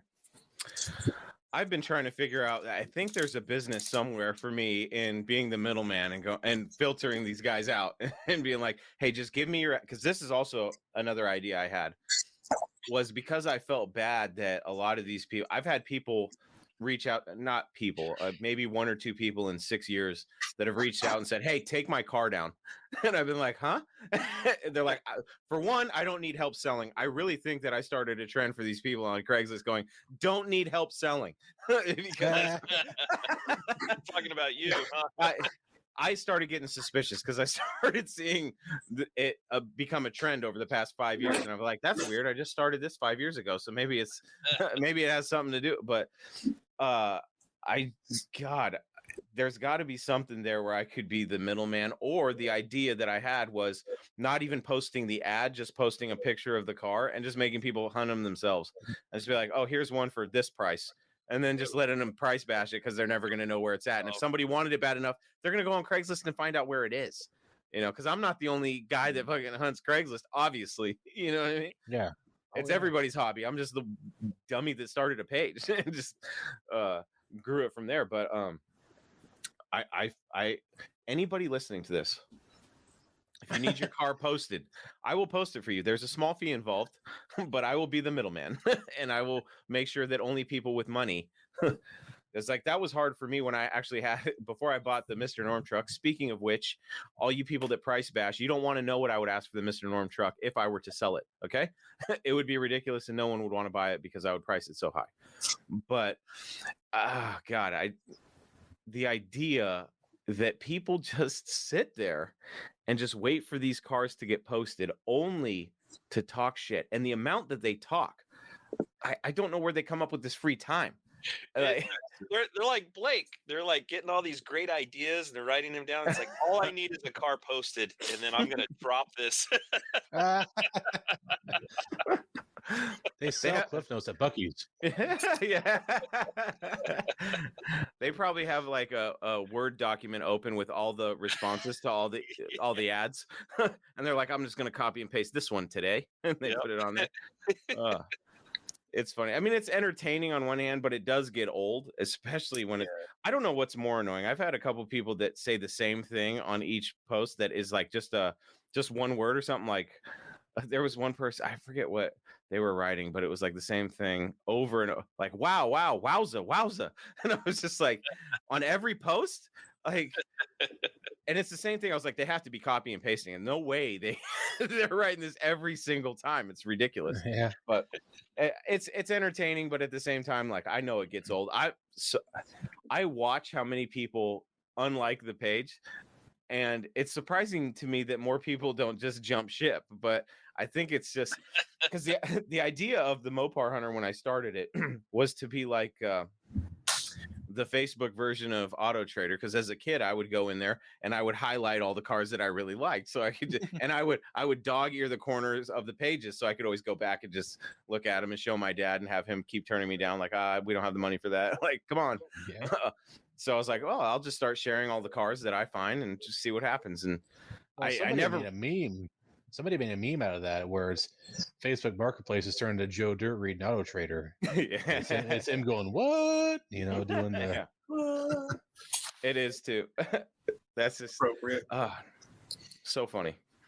Definitely a trend that I think is just going to get worse and worse, and it might be my downfall eventually. They might be like, man, we can't. I don't know. I've been waiting for a letter from Craigslist. You have a legit following of people who can't wait for the next one, so you're never going to lose your fan base. It's I do have and I've met some of my best Mopar friends from the page, so I'm very thankful for it. And that's the only reason. There's been a couple times where I've been like, I don't want to be the cause of people not posting their cars for sale, you know, because I enjoy looking at them. I just wish these people, like, if you don't like the price, we get it. You post on every post. We get it. You don't like these prices. Okay. Yeah. I don't have enough time to go find a good deal for me, please. You know, because the ones I do post that are amazing deals, and it's few and far between, I'll admit that. The amazing deals, the first thing that I see is scam. Now, some of them have been scams, and I realize that. I mean, there's been times where I've been getting cars ready to post it, you know, 2-3 a.m. So I'm kind of tired. And to be honest, I don't read the whole ad. I look at the car, look at the price, glance through it, and I don't get into the detail, which is funny because there's been a lot of situations where people have pointed things out about the car where later I'm like, oh yeah, no shit. I didn't even notice that, you know, so that's always fun. But there was just a legit scam in Chicago area. Oh, really? Last week. And that Mopar shop I work at, the owner wanted me to, he's not computer literate at all. He's worse than I am. He can't even email. So he wanted me to contact the guy. It was the M code 68 Cuda or Barracuda. Mm-hmm. Really good looking car. And I called him back. I said, this is a legit scam. There's no way they're asking $14,000 for this car. Mm-hmm. And he's like, well, message him anyways. You never know. So I did. And we never heard anything back. But there's been some cars where I'm like, could you imagine if it wasn't a scam and somebody just got the deal of a lifetime? Mm-hmm. Johnny Mopar's over here grinning. He's like, oh yeah, I know all about that. Well, I got a slightly better one. I know of a 69 Hemi Charger 4-speed car sitting in a barn, no drivetrain. The Dana's there, and the guy may be willing to sell here in the next year or so. Crazy price. Do you have a price on it or what? 30-ish. Okay. It's rough. It needs some work. Okay. No drivetrain. It's got the Dana, but beautiful. It's a B5 blue, white stripe. I think it's a white top with white interior. And it's got the tag. If it's got the tag, you're in the money. No tag. I don't think it has a tag. I don't think. But the VIN's there, the core support, the lip. I don't think it has a tag. I didn't see the tag when I went. So. God, it's tough with the Hemi cars too, because it's like it is a Hemi car, you know. and that's the thing, but I would pay 30, 35 for it because I'm gonna keep it. It's a keeper. Mm-hmm. There ain't no meat to flip it at that point. Yeah. But the thing is, I mean, how many Hemi 4-speeds are you gonna come across? Man, especially in that color combination too. That's a good one. I've came across 0, so yeah. Yeah, that's definitely that. And see, those are the ones where it's like, yeah, if you're trying to flip the car, it's not a good deal. But if you don't care about the money, some people just, gosh, it bothers me that so many people don't understand that concept, that not everybody is trying to be, just for an example, it's cliche, but Richard Rawlings, nobody's trying to get a car for so cheap that they can flip every time. You know what I mean? Right. And there's those guys with money. Like, I really wish that I could find out how much the 5150 guys are actually paying for these cars, because I'm like, they're pulling some stuff out where I'm like, they must be getting these for either really cheap or I've met him firsthand. I've met him at the Muscle Car Corporate Nationals. Troy must be a billionaire. Troy's got to be a billionaire. I did a sign for him. I sent you pictures of it just a little bit ago. Sign. I sent you all those pictures. Yeah. And and they had two. They had a 68 and a 69, both Hemi 4-speed Chargers at the show.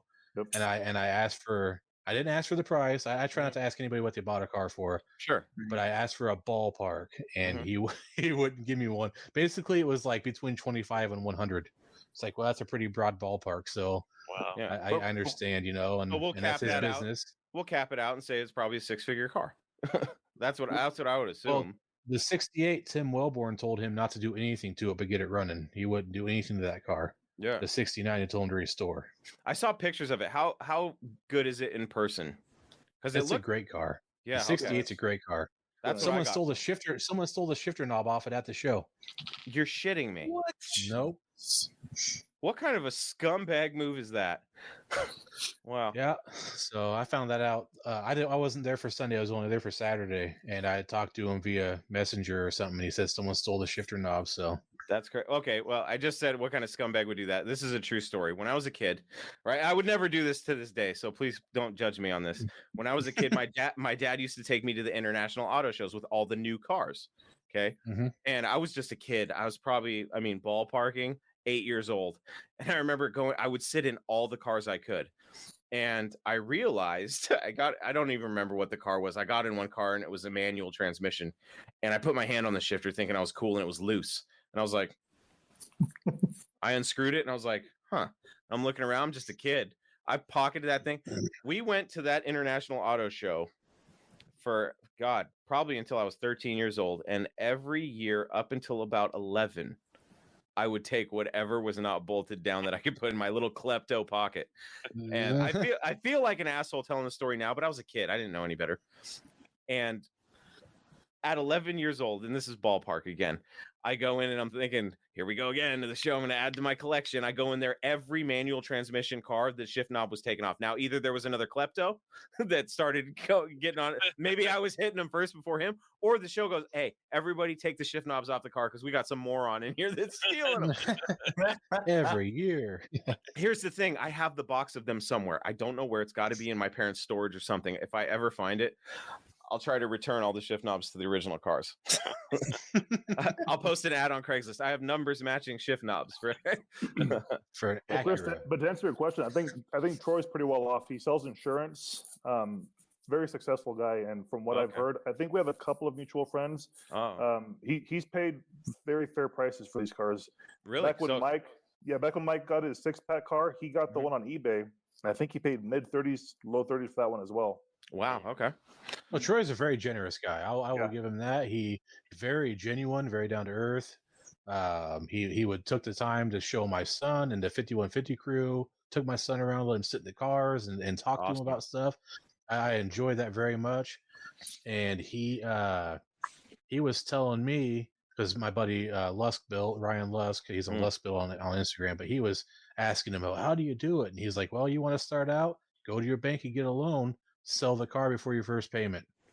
And Ryan's like, can't do it. And that's what he was saying. I think he was kind of alluding that maybe that's how he started on some of these bigger ticket items. I can't speak for him, but that's kind of how I felt it's coming across, is that he would get a loan and then they would sell the car for a profit, and that gave them capital to get bigger and better cars until they got going really well. That's exactly what either he was a millionaire or billionaire, or had a lot of money, or he was just smart about how he did it. Now, I mean, it's like that one show, I forget what it's called, but it's like the whole premise is trading up.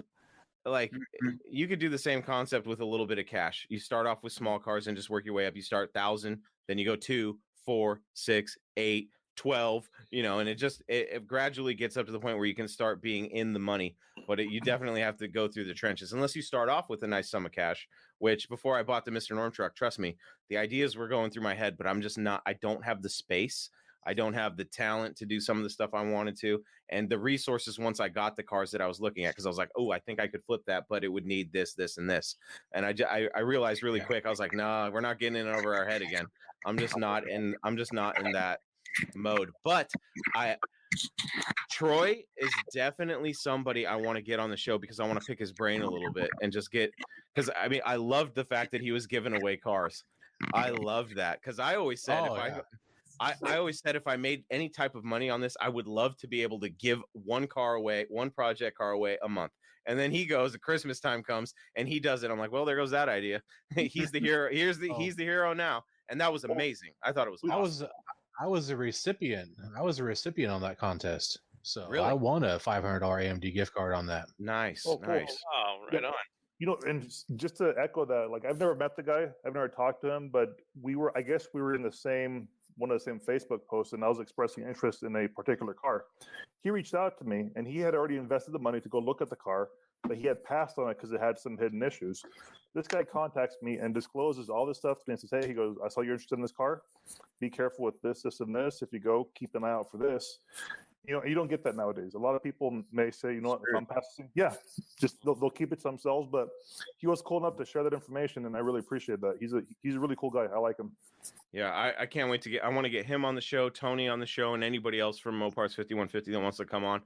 Because I just think what they're doing is awesome. I would love to, I call myself the Mopar Hunter. It's self-titled, but everybody here is a Mopar Hunter, and people like Troy are like the boots on the ground guys. And I'm just like, hey, he has scouts. I mean, yeah. Oh yeah. From what I understand too, I've heard, and this is just me hearing rumors, but I hear they're paid very well for what they do. And I'm like, hey, you need one in the Northwest? I'm here, Troy. Just let me know. I'll go look at some cars for you. He's expressed many times he'll pay a finder's fee if it leads to a purchase and it's a legit whatever you say it is car. So, but back on that whole AMD thing, if you don't mind, go for it. So I got that gift card. I submitted my 60-second video for Instagram's video, whatever restrictions, and I got as I won. I got in contact with AMD. I ordered them a message, and I said, "Hey, all the part numbers of the stuff I want." In the video, I used my charger. My charger is super rusty. My son's charger is way closer to being in paint, so I'd rather get parts for that. And in the video, I said how bad my floors were, and I bought another charger for the roof because mine's so rotten from being a vinyl top car, and on and on and on. And everything I bought, I made sure to get under $500 and nothing that would be shipped freight because that would cost extra. And I'm a broke Mopar guy, like most Mopar guys. So, hey. So anyhow, I get a message that there'll be a freight delivery at my house and someone needs to be there. And I'm like, I didn't order anything freight. Sure enough, I accept. I tell them where I'm going to be. I get to my house and there's a semi in front of my house. So I had ordered a lower front valance for my son's car because his was beat to crap. I had ordered just battery tray, knick-knacky underhood stuff, paint gasket kids. We're trying to get it in paint. Just things like that. They sent a shirt, they sent a banner, they sent all sorts of stickers, keychains, stuff like that, which was way over the top anyhow. I was ecstatic for what I'd already got. They sent a full floor pan for my charger. Oh, I didn't even ask for that. They added that on top of that. Wow. That's awesome. Yeah. So that was way above and beyond. That's cool. Yeah. So that $500 gift card essentially became $1,000 bucks. Plus they covered freight. Wow, that's very awesome, dude. That's cool. Hey, you gifted them that really cool sign. So maybe that was just their way of saying, "Hey, dude, thanks a lot." You know, that's a Troy, a pay it forward type thing. He had just said something about always being positive or something. So this guy deserves it, I guess. I don't know. So. And you know, I've said this before. I'm very fortunate that a lot of the Mopar guys I've run into locally, as far as buying parts and stuff, have been so generous to me based on the fact that I'm younger, and they're like, "Yes, we need to keep this hobby alive." I've gone to many guys selling parts, and they just hook me up, and they're like, "Awesome!" And you know, because I always tell them, like, you know, when I started the podcast, it would be like, "Hey, I don't know if you listen to podcasts. I don't even know if you know what they are, but here's my card. Check out my podcast. You know, if you like Mopars and stuff." Or before, I'd be like, "Are you on Facebook?" Some of them say yes, some of them say no. I'd be like, "I'm on Facebook. I have this page. If you like looking at Mopar stuff and you like old Auto Trader type style of things, this is like a modern day, you know, social media version of Auto Trader, but strictly for Mopars." And they'd be like, "Oh wow, you're really into this stuff." Like, yeah, I mean, I'm an enthusiast. And they're like, "Oh, you probably like this stuff over here." Like, I get access to a bunch of stuff that I normally wouldn't get access to. But some of these people are so cool, and they're just not ever like, we always get that it's that stigma of Mopars, like everything is expensive, which a lot of it is, let's be honest. But there are the enthusiasts that understand that it's like there's a brotherhood, and you get hooked up sometimes from the right people. And it's just, I've been fortunate to meet some really cool people, you know, all over, even on the internet. Like, it's just, it blows my mind, especially when I see all these people that are back to the price bashing stuff. I'm like, gosh, maybe you've just had bad experiences. I see these comments like, "Oh, this is why I'm getting out of Mopars." And so I'm like, really? Like,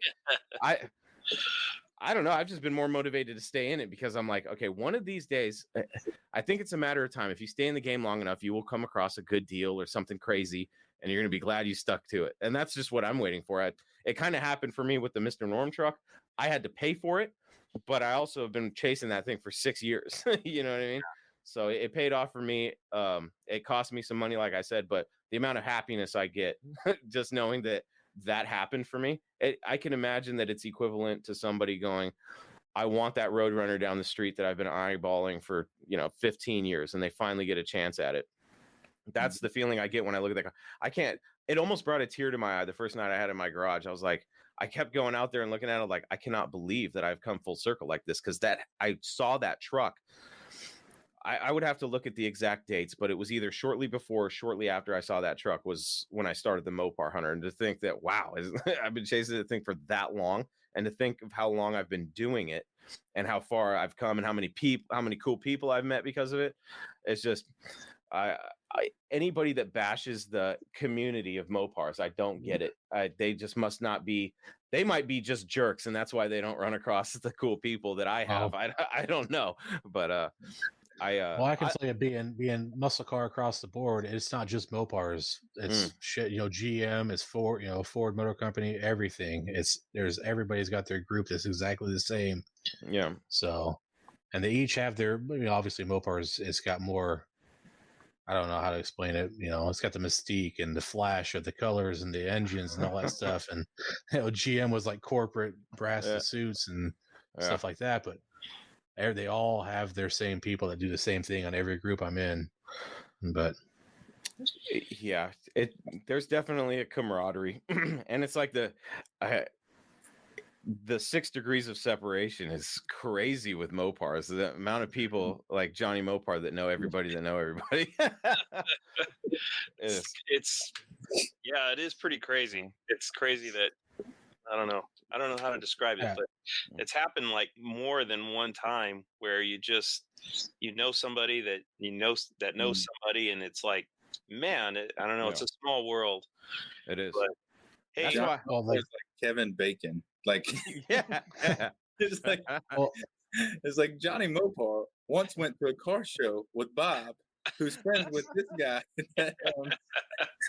Well, that guy that I do work for, he's got a 71 Curious Yellow Cuda, and it's a promo car. The VIN's like 100-014. Oh wow! And the thing is loaded. It's a legit 2-fender tag car. Well, he had got it back in the 80s and it had been painted black. And some guy had called. I know some guy posted on a group on Facebook looking for a shaker trim. He wanted a original trim ring, and he wanted original bubble. And Steve, the guy that I know, had this stuff. So I said, "Hey, this guy's looking for this stuff. Are you interested in selling?" Well, they get to talking back and forth, and this dude's like, "You're the guy that has that black Cuda with the louvers." And Steve's like, "No, I have a yellow Cuda with louvers. It used to be black." He's like, "Yeah, I saw you at a gas station like in 1988, and I tried turning around to come back and see it, and you were gone." But this guy somehow figured this out just by talking to each other. Yeah. So that's how deep that runs. Wow. Yeah. Insane. Yeah. You know, I got a crazy one for you too. It's kind of so my buddy John Jones, right? You know that that TV show Nash, I think it's called Nash Bridges, where he's in Oh yeah. Cuda convertible. Well, my buddy John worked at some shop that put those cars together, or put the original, I guess the main car, because they had like 5 or 6 of them, right? Mm-hmm. But he was telling me, he goes, "Yeah, the guy that he worked for was just like a slam bam, thank you, ma'am." And I guess the quarter panels got replaced. They didn't cut the old quarter off. They just put the new quarter over the top of the old quarter or something like that. You know, it was like really shoddy type stuff. But John was the guy that did that. And I remember seeing it, I think in Mopar Collector's Guide, somebody had bought that car and was restoring it after the TV series was over with. And they were talking about how all this crappy work was done to the quarter panels. And I'm like, it's freaking crazy. Like, I know the guy that did that, you know? Yeah. So small. I have a question for everybody. How much do you think the export 71 Hemi Cuda going to Indy is going to sell for? Millions. Well, I mean, I want like a number. My guesstimate is $5 million. I just don't know if. This a gunmetal gray one? Yes. I missed out. I was that close to being in that collection. I missed out. That was with the 5150 guys. They went to Tom Lembeck's house. Wow. And I missed out because we went somewhere else, came back, and I was supposed to meet back up with them, and they were gone. They got invited to his house. So it's a real GA4 car? Yeah, it's a real 71 export Hemi convertible 4-speed. It went to France. That was the original owner bought it or ordered it and went to France. The one that got hammered on in Seattle was what, 3 million? 3.5? 3.5. 3.5. Yeah, B5 blue. B5 blue. Yeah, it was.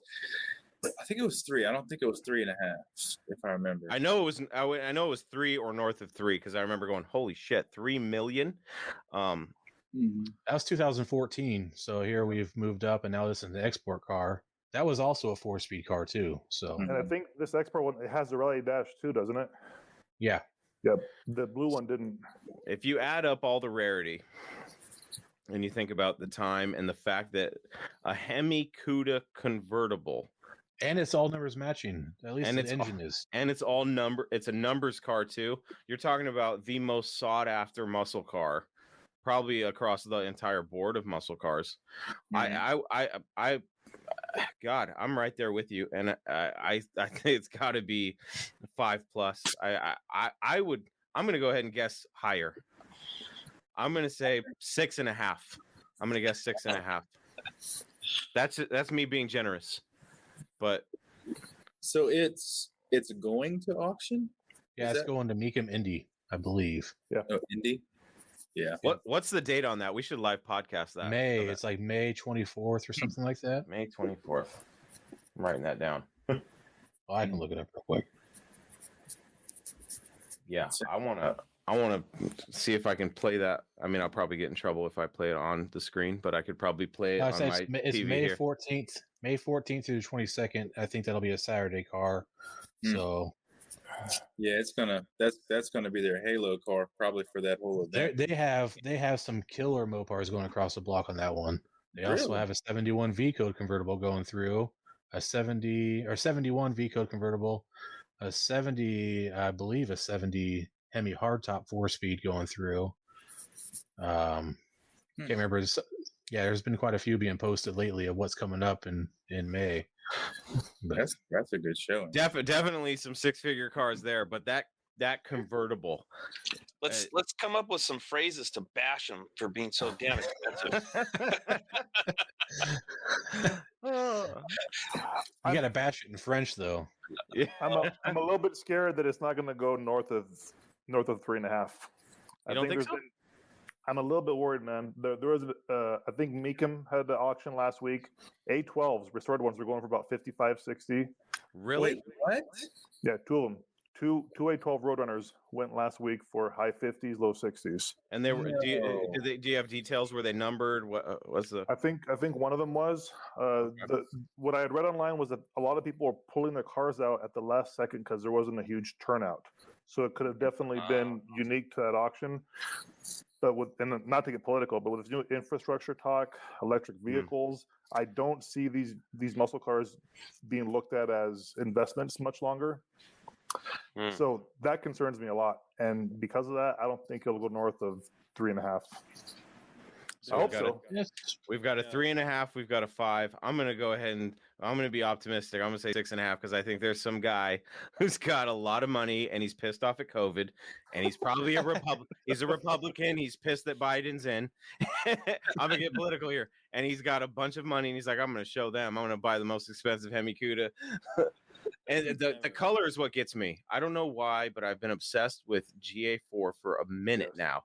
It is. I love it. God, it is a beautiful color. I know there's a. It's being. Go ahead. I'll say it's being listed as the main attraction. Yeah.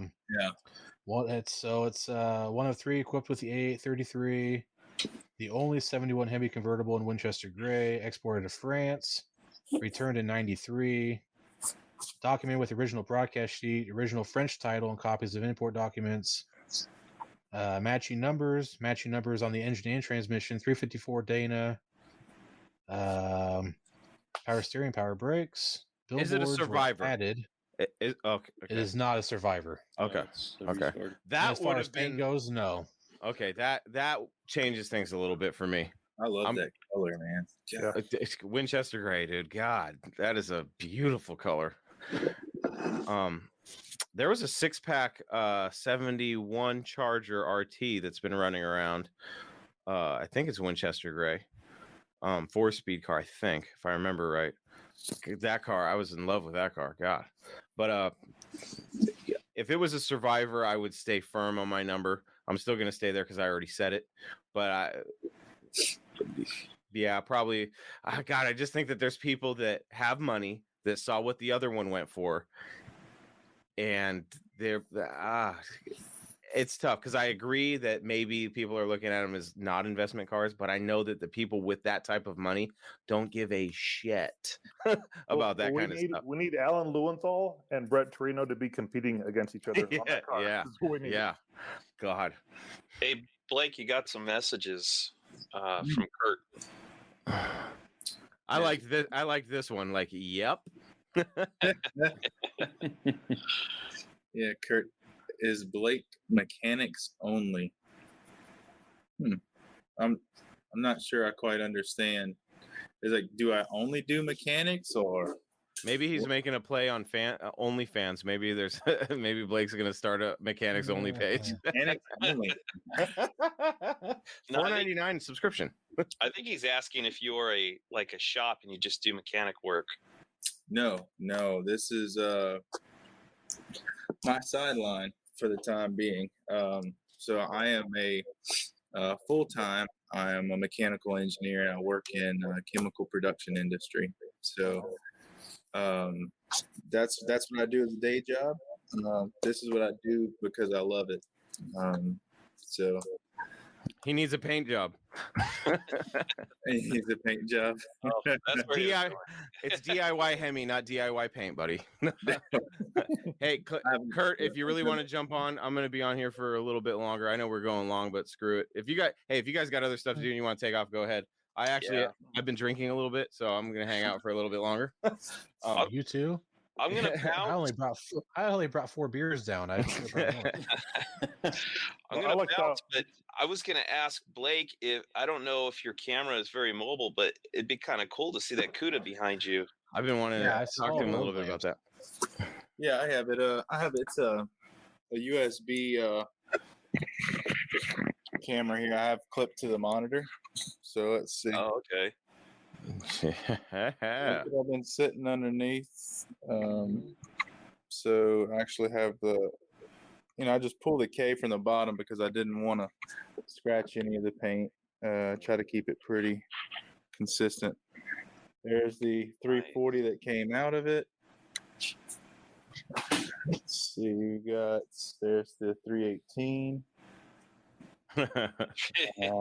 See, there's my car. Nice. Chilling. What's the time frame on the CUDA build, Blake? Really?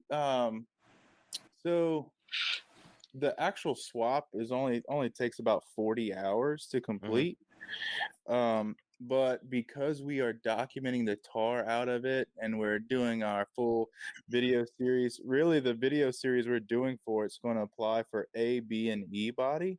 So, we're doing a sequential video series on YouTube, just walking people through step by step. We get a lot of questions that are repetitive through our website. And it's like, hey, I want to swap a dart or a duster, or I want to swap a CUDA, what do I need? And like, it's kind of one of those things where it's like, man, it's, we get the question so much, it's just easier to have a video and say, like, just go watch this video and it'll iron everything out for you. So we get a lot of that. So that's what takes time. So it took, I think, going slow. The whole job was actually not just this car. So I don't know if you follow along with the series, but basically we had a friend of ours, a client, a local car guy. He had a pretty nice collection. He brand new bought in 2005 or 6. He bought an SRT8 Charger with the 6.1, and he kept it all this time, babied it. His son drove it a little while. And then he had this car, this pink one he actually built for his daughter in California. So his brother lives in California, and he would fly in for a week at a time, and they would just have all the parts stacked up, and they would just work on the car for a week at a time. And they did that over the course of a few years, I think like 2 years, 3 years, something like that. And they built this car, and it was actually a featured car in Mopar Action, I believe, at some time. Really? Huh. So when the car was done, because it was for his daughter, who was in high school at the time, he flew his daughter out to California to meet his brother, so her uncle, and they drove the car from Cali all the way to Baton Rouge to Louisiana. So it's a pretty cool car. It's pretty sweet. It's an older restoration. Well, anyway, he had this car, and it needed a refresh because the 340 was, if you ask me, I think a combination of things. I think the timing was a bit off. I think the carburetor was not jetted just right. And I think the camshaft in it was a little too big for the 340. It sounds like a bat out of hell amazing, but it falls on its face. I mean, it can't get out of it. When I've driven it, it couldn't get out of its own way. So it's kind of all bark and no bite.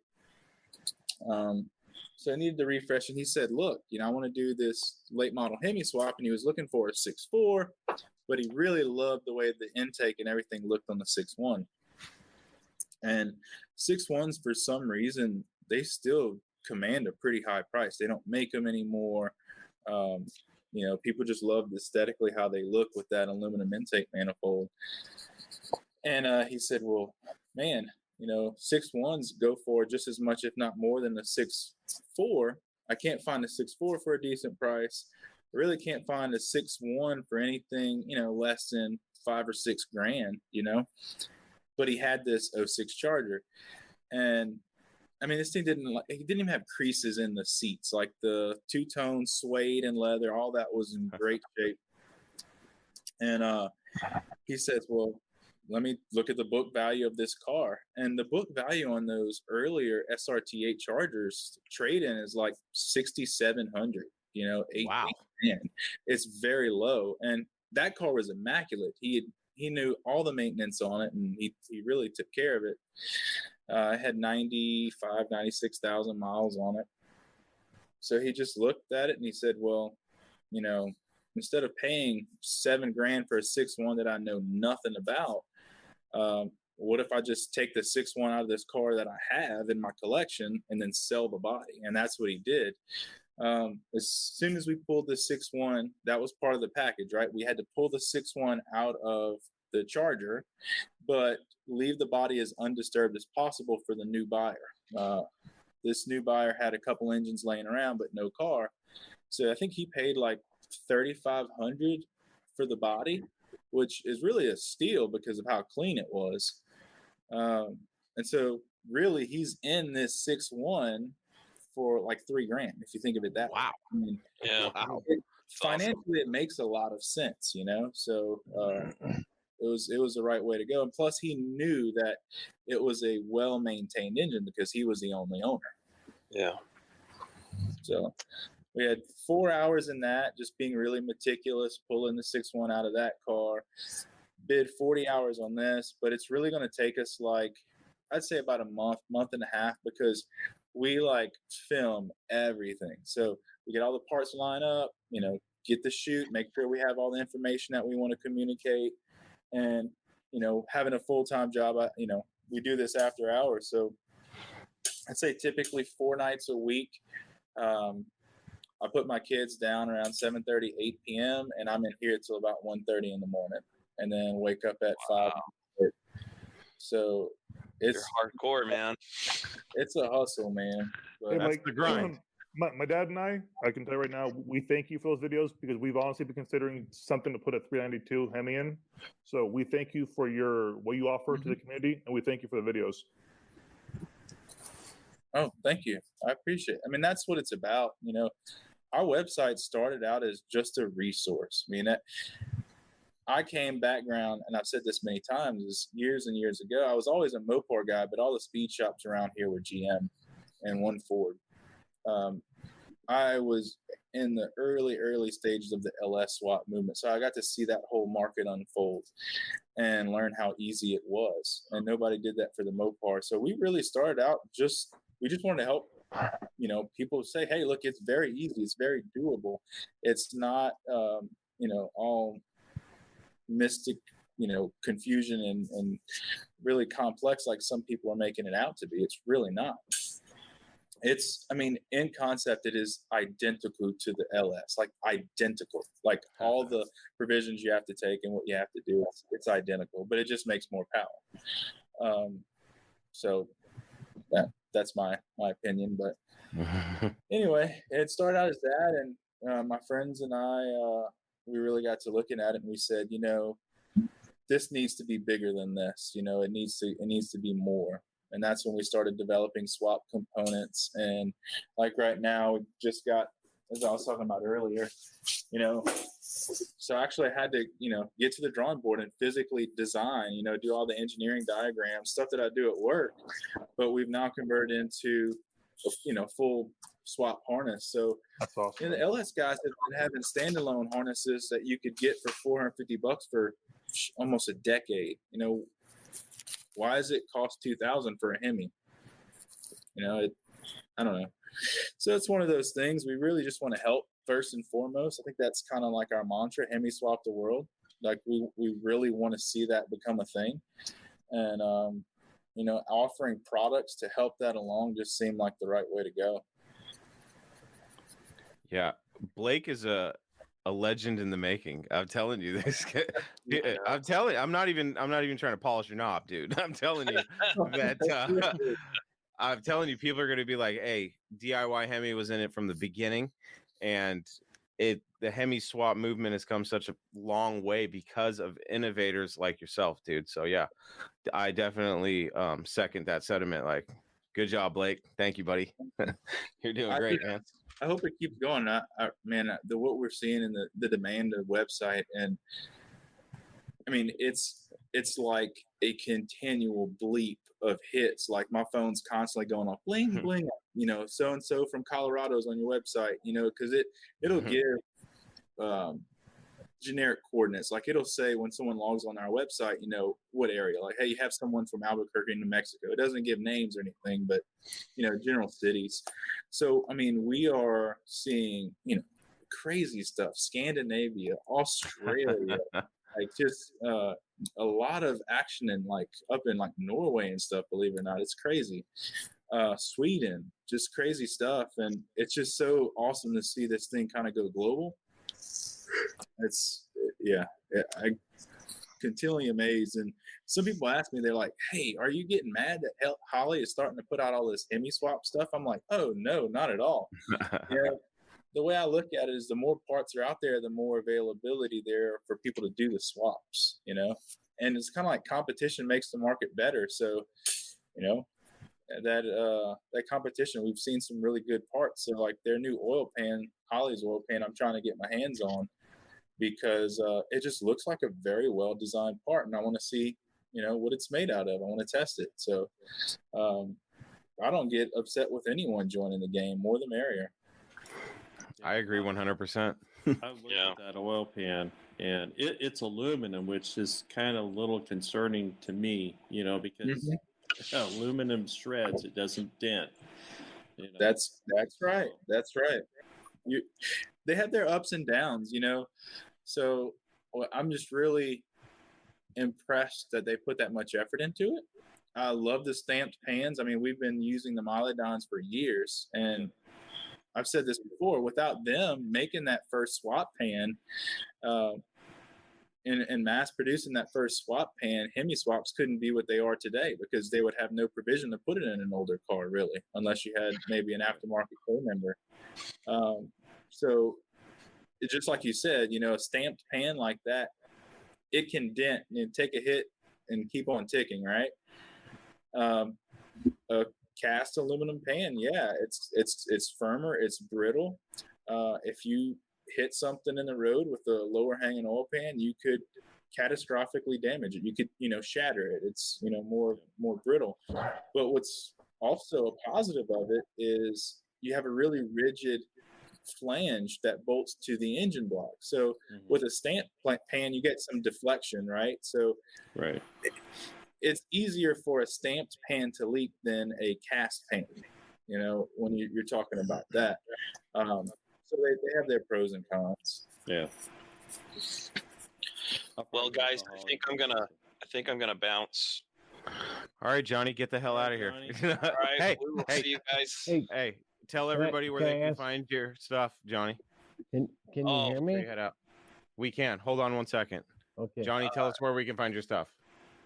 Mainly on YouTube, Johnny Mopar, but I'm also on Instagram, no space between the Johnny Mopar, and on Facebook, Johnny Mopar with a space. Johnny with no H. Let's not forget no that. H. That's right.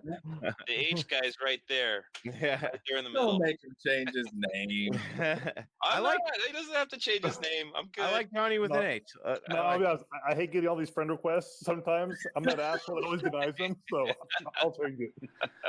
I've been getting an influx of them. I'm like, where the hell are these people figuring out who the hell I am? What's going on here? My wife's getting creeped out, though. She's like, hey, some people are liking, I've never heard of this guy, and he's liking pictures of your daughter, and I'm like, oh God, this is going to be a problem. So I'm about to wipe my Facebook of all my personal stuff here in a minute. Yeah. I hope that wasn't me. It gets weird. Like no friend requests, get weird. They're starting to get really weird for me, and they just over the past week I've never been hit so hard, and I'm like, what did I post that is getting attention to my personal stuff? So I gotta figure it out, and I gotta put a kibosh on it here, because if my wife's getting worried, then I need to, it's one of those things where it's like I'm not very hard to find, so I gotta figure something out there. So it's going to get turned into either I'm going to wipe everything out and then just only have people that I know on a personal level, or I have to wipe my family stuff off of that because it's like, it's personal stuff anyway. So it's like, Yeah. But anyways, all right, Johnny, we won't keep you around. You've got Mopars to buy for $1, so get out of here. Right. All right, guys. See you, Johnny. All right, brother. See you later, man. Later, brother. All right, brother, you're up. What's up? All right, thanks. Simple question. I'm looking for a paint job. I live in a little town called Fox Crossing. It's kind of by Appleton. I've got all the body work done, and it's just ready to spray, and it's really just an outdoor or outer paint job. The floors are done, the door wells, everything. So I'm getting quotes of $5,000 from these people to just spray the outside of the car. What state are you in? I'm in Wisconsin. Wisconsin. Yeah.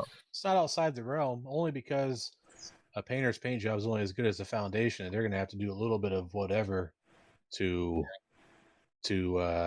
ensure that their job comes out well. Is adhesion, promotion, things of that nature. Anything they might have to touch up.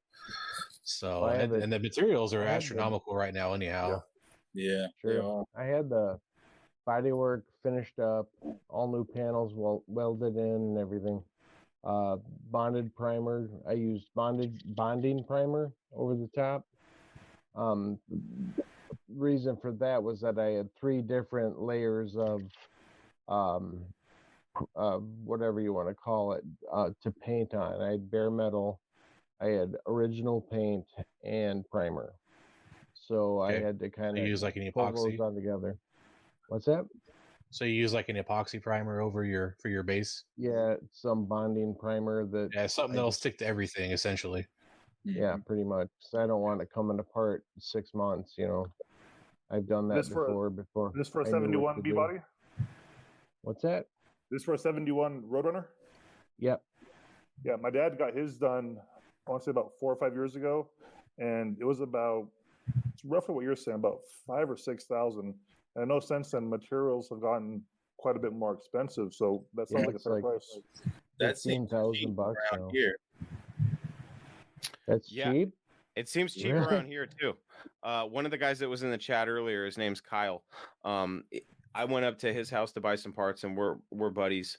And he does body work and paint on the side and does restorations for people. And he's doing a 70 Roadrunner right now.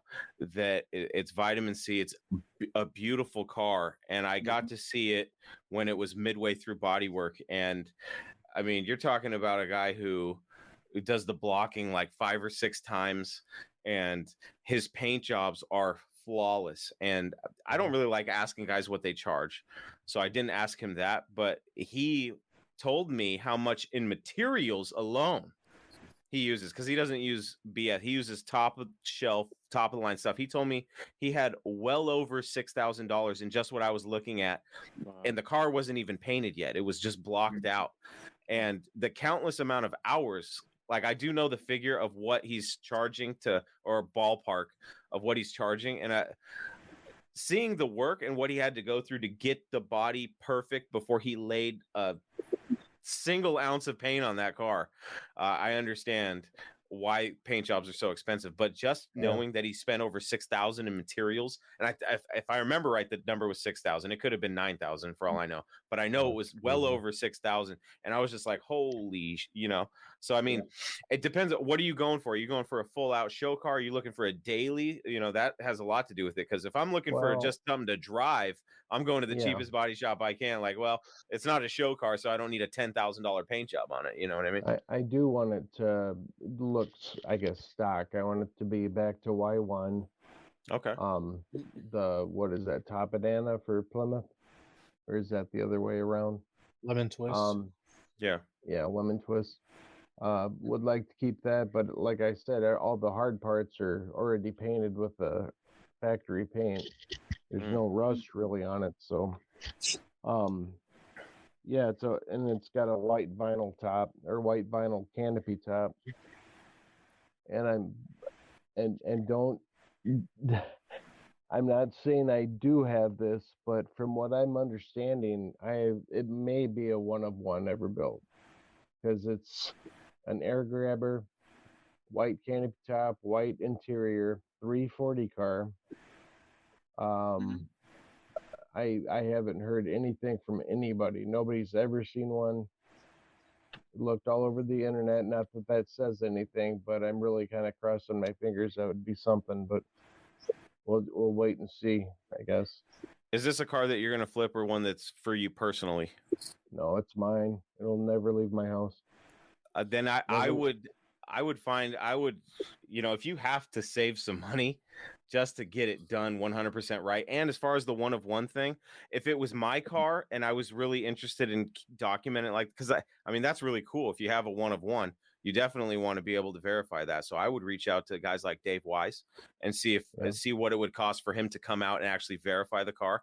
Because at that point, if you can verify the car, then I would say don't put a $5,000 paint job on it. You're going to want to, if it takes you 5 to 10 years to save the money, because in the end, that car is it's a very special car if it's one of one. So you want to make sure you don't half-ass it, you know. And I say that, you know, obviously just to say it, but I was going to ask you guys too. Now I know a little bit of what they do, but it seems like everybody's got a different formula for coming up with one of one.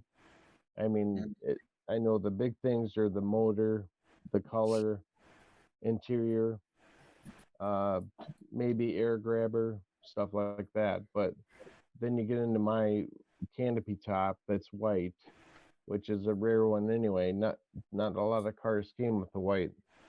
So, and a straight delete. So, I don't know.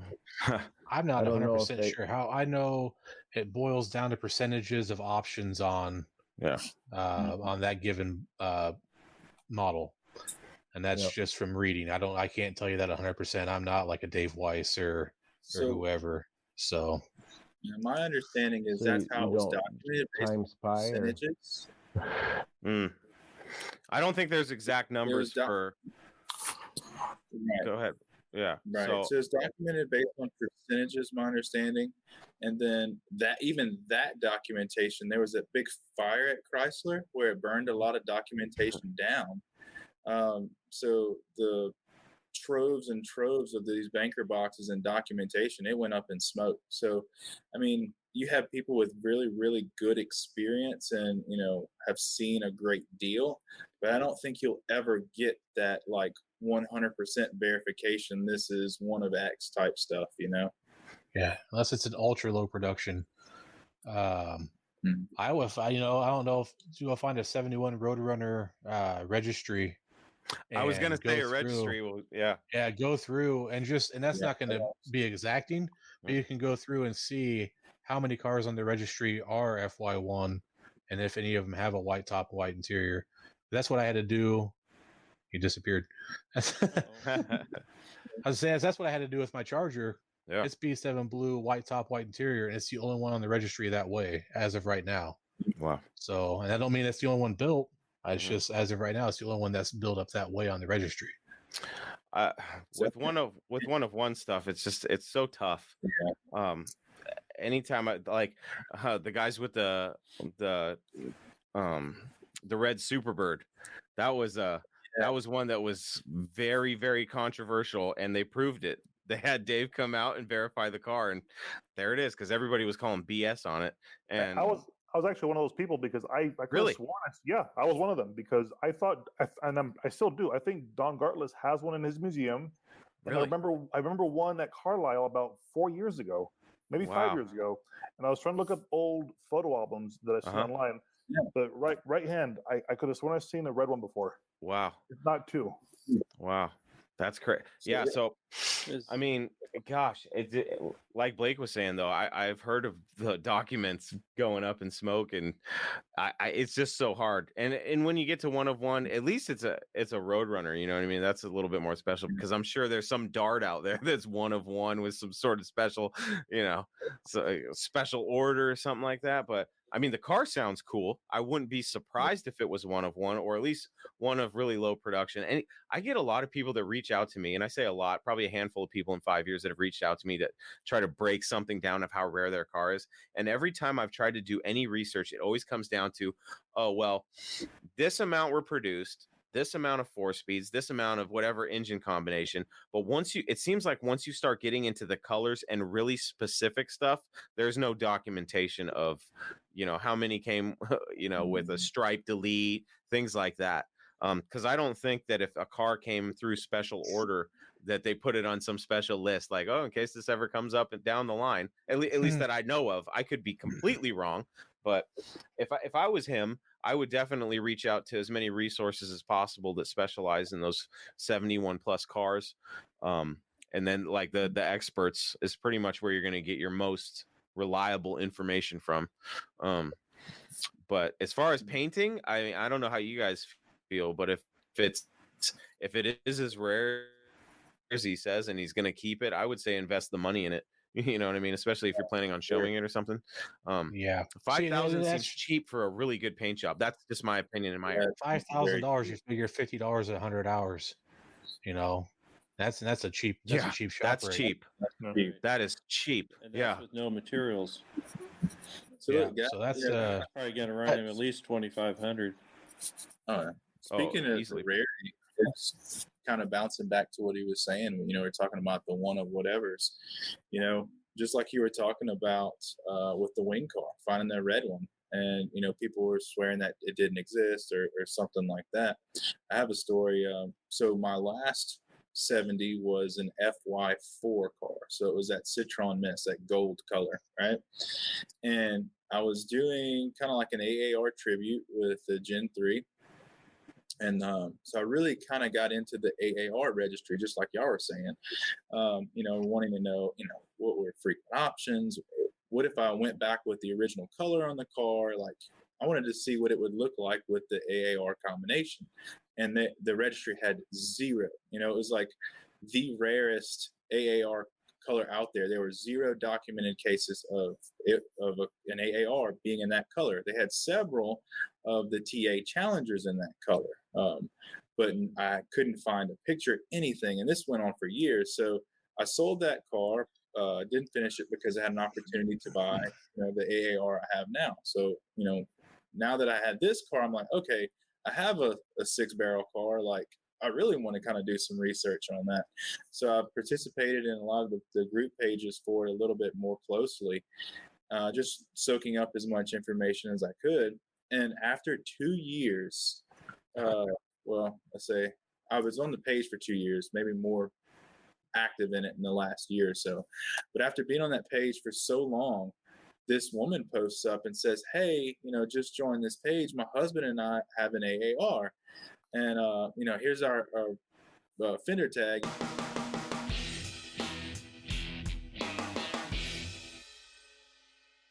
All right, my friends, that's it. That was part 2. I know it wasn't the whole episode. 18 minutes are missing, but if you have to see or watch those 18 minutes, all you have to do is go to Talking Mopars with the Mopar Hunter on Facebook and find the Talking Mopars Direct Connections live number 3 video, and you can catch those last 18 minutes over there. Thank you for joining me today. Thank you to everybody who joined me in the chat and on the show. It was a blast as usual. I can't wait to do it again. As a matter of fact, we're doing another one tonight at 8 p.m. Pacific Standard Time. If you are listening to this on Friday, you will get another live stream tonight. Once again, April 9th at 8 p.m. Pacific Standard Time. We will be going live again from the Talking Mopars with the Mopar Hunter Facebook page. Hope to see you there. Join us in the chat. All right? That's it, my friends. Another episode of Talking Mopars Direct Connections Live is in the books. For more information about this podcast, please visit TalkingMopars.com. You can also buy some merch from the Talking Mopars merch shop, which you will also find on the website. And if you have any questions, comments, complaints, concerns, or anything else on your Mopar addicted mind, including your Mopar stories, you can send them to me, Chris@TalkingMopars.com, or even leave me a voice message on my voicemail box at 209-28-MOPAR to hear your message on the show. That's all, folks. Until we talk again, I am your host, Chris Albrecht, and that was Talking Mopars Direct Connections Live.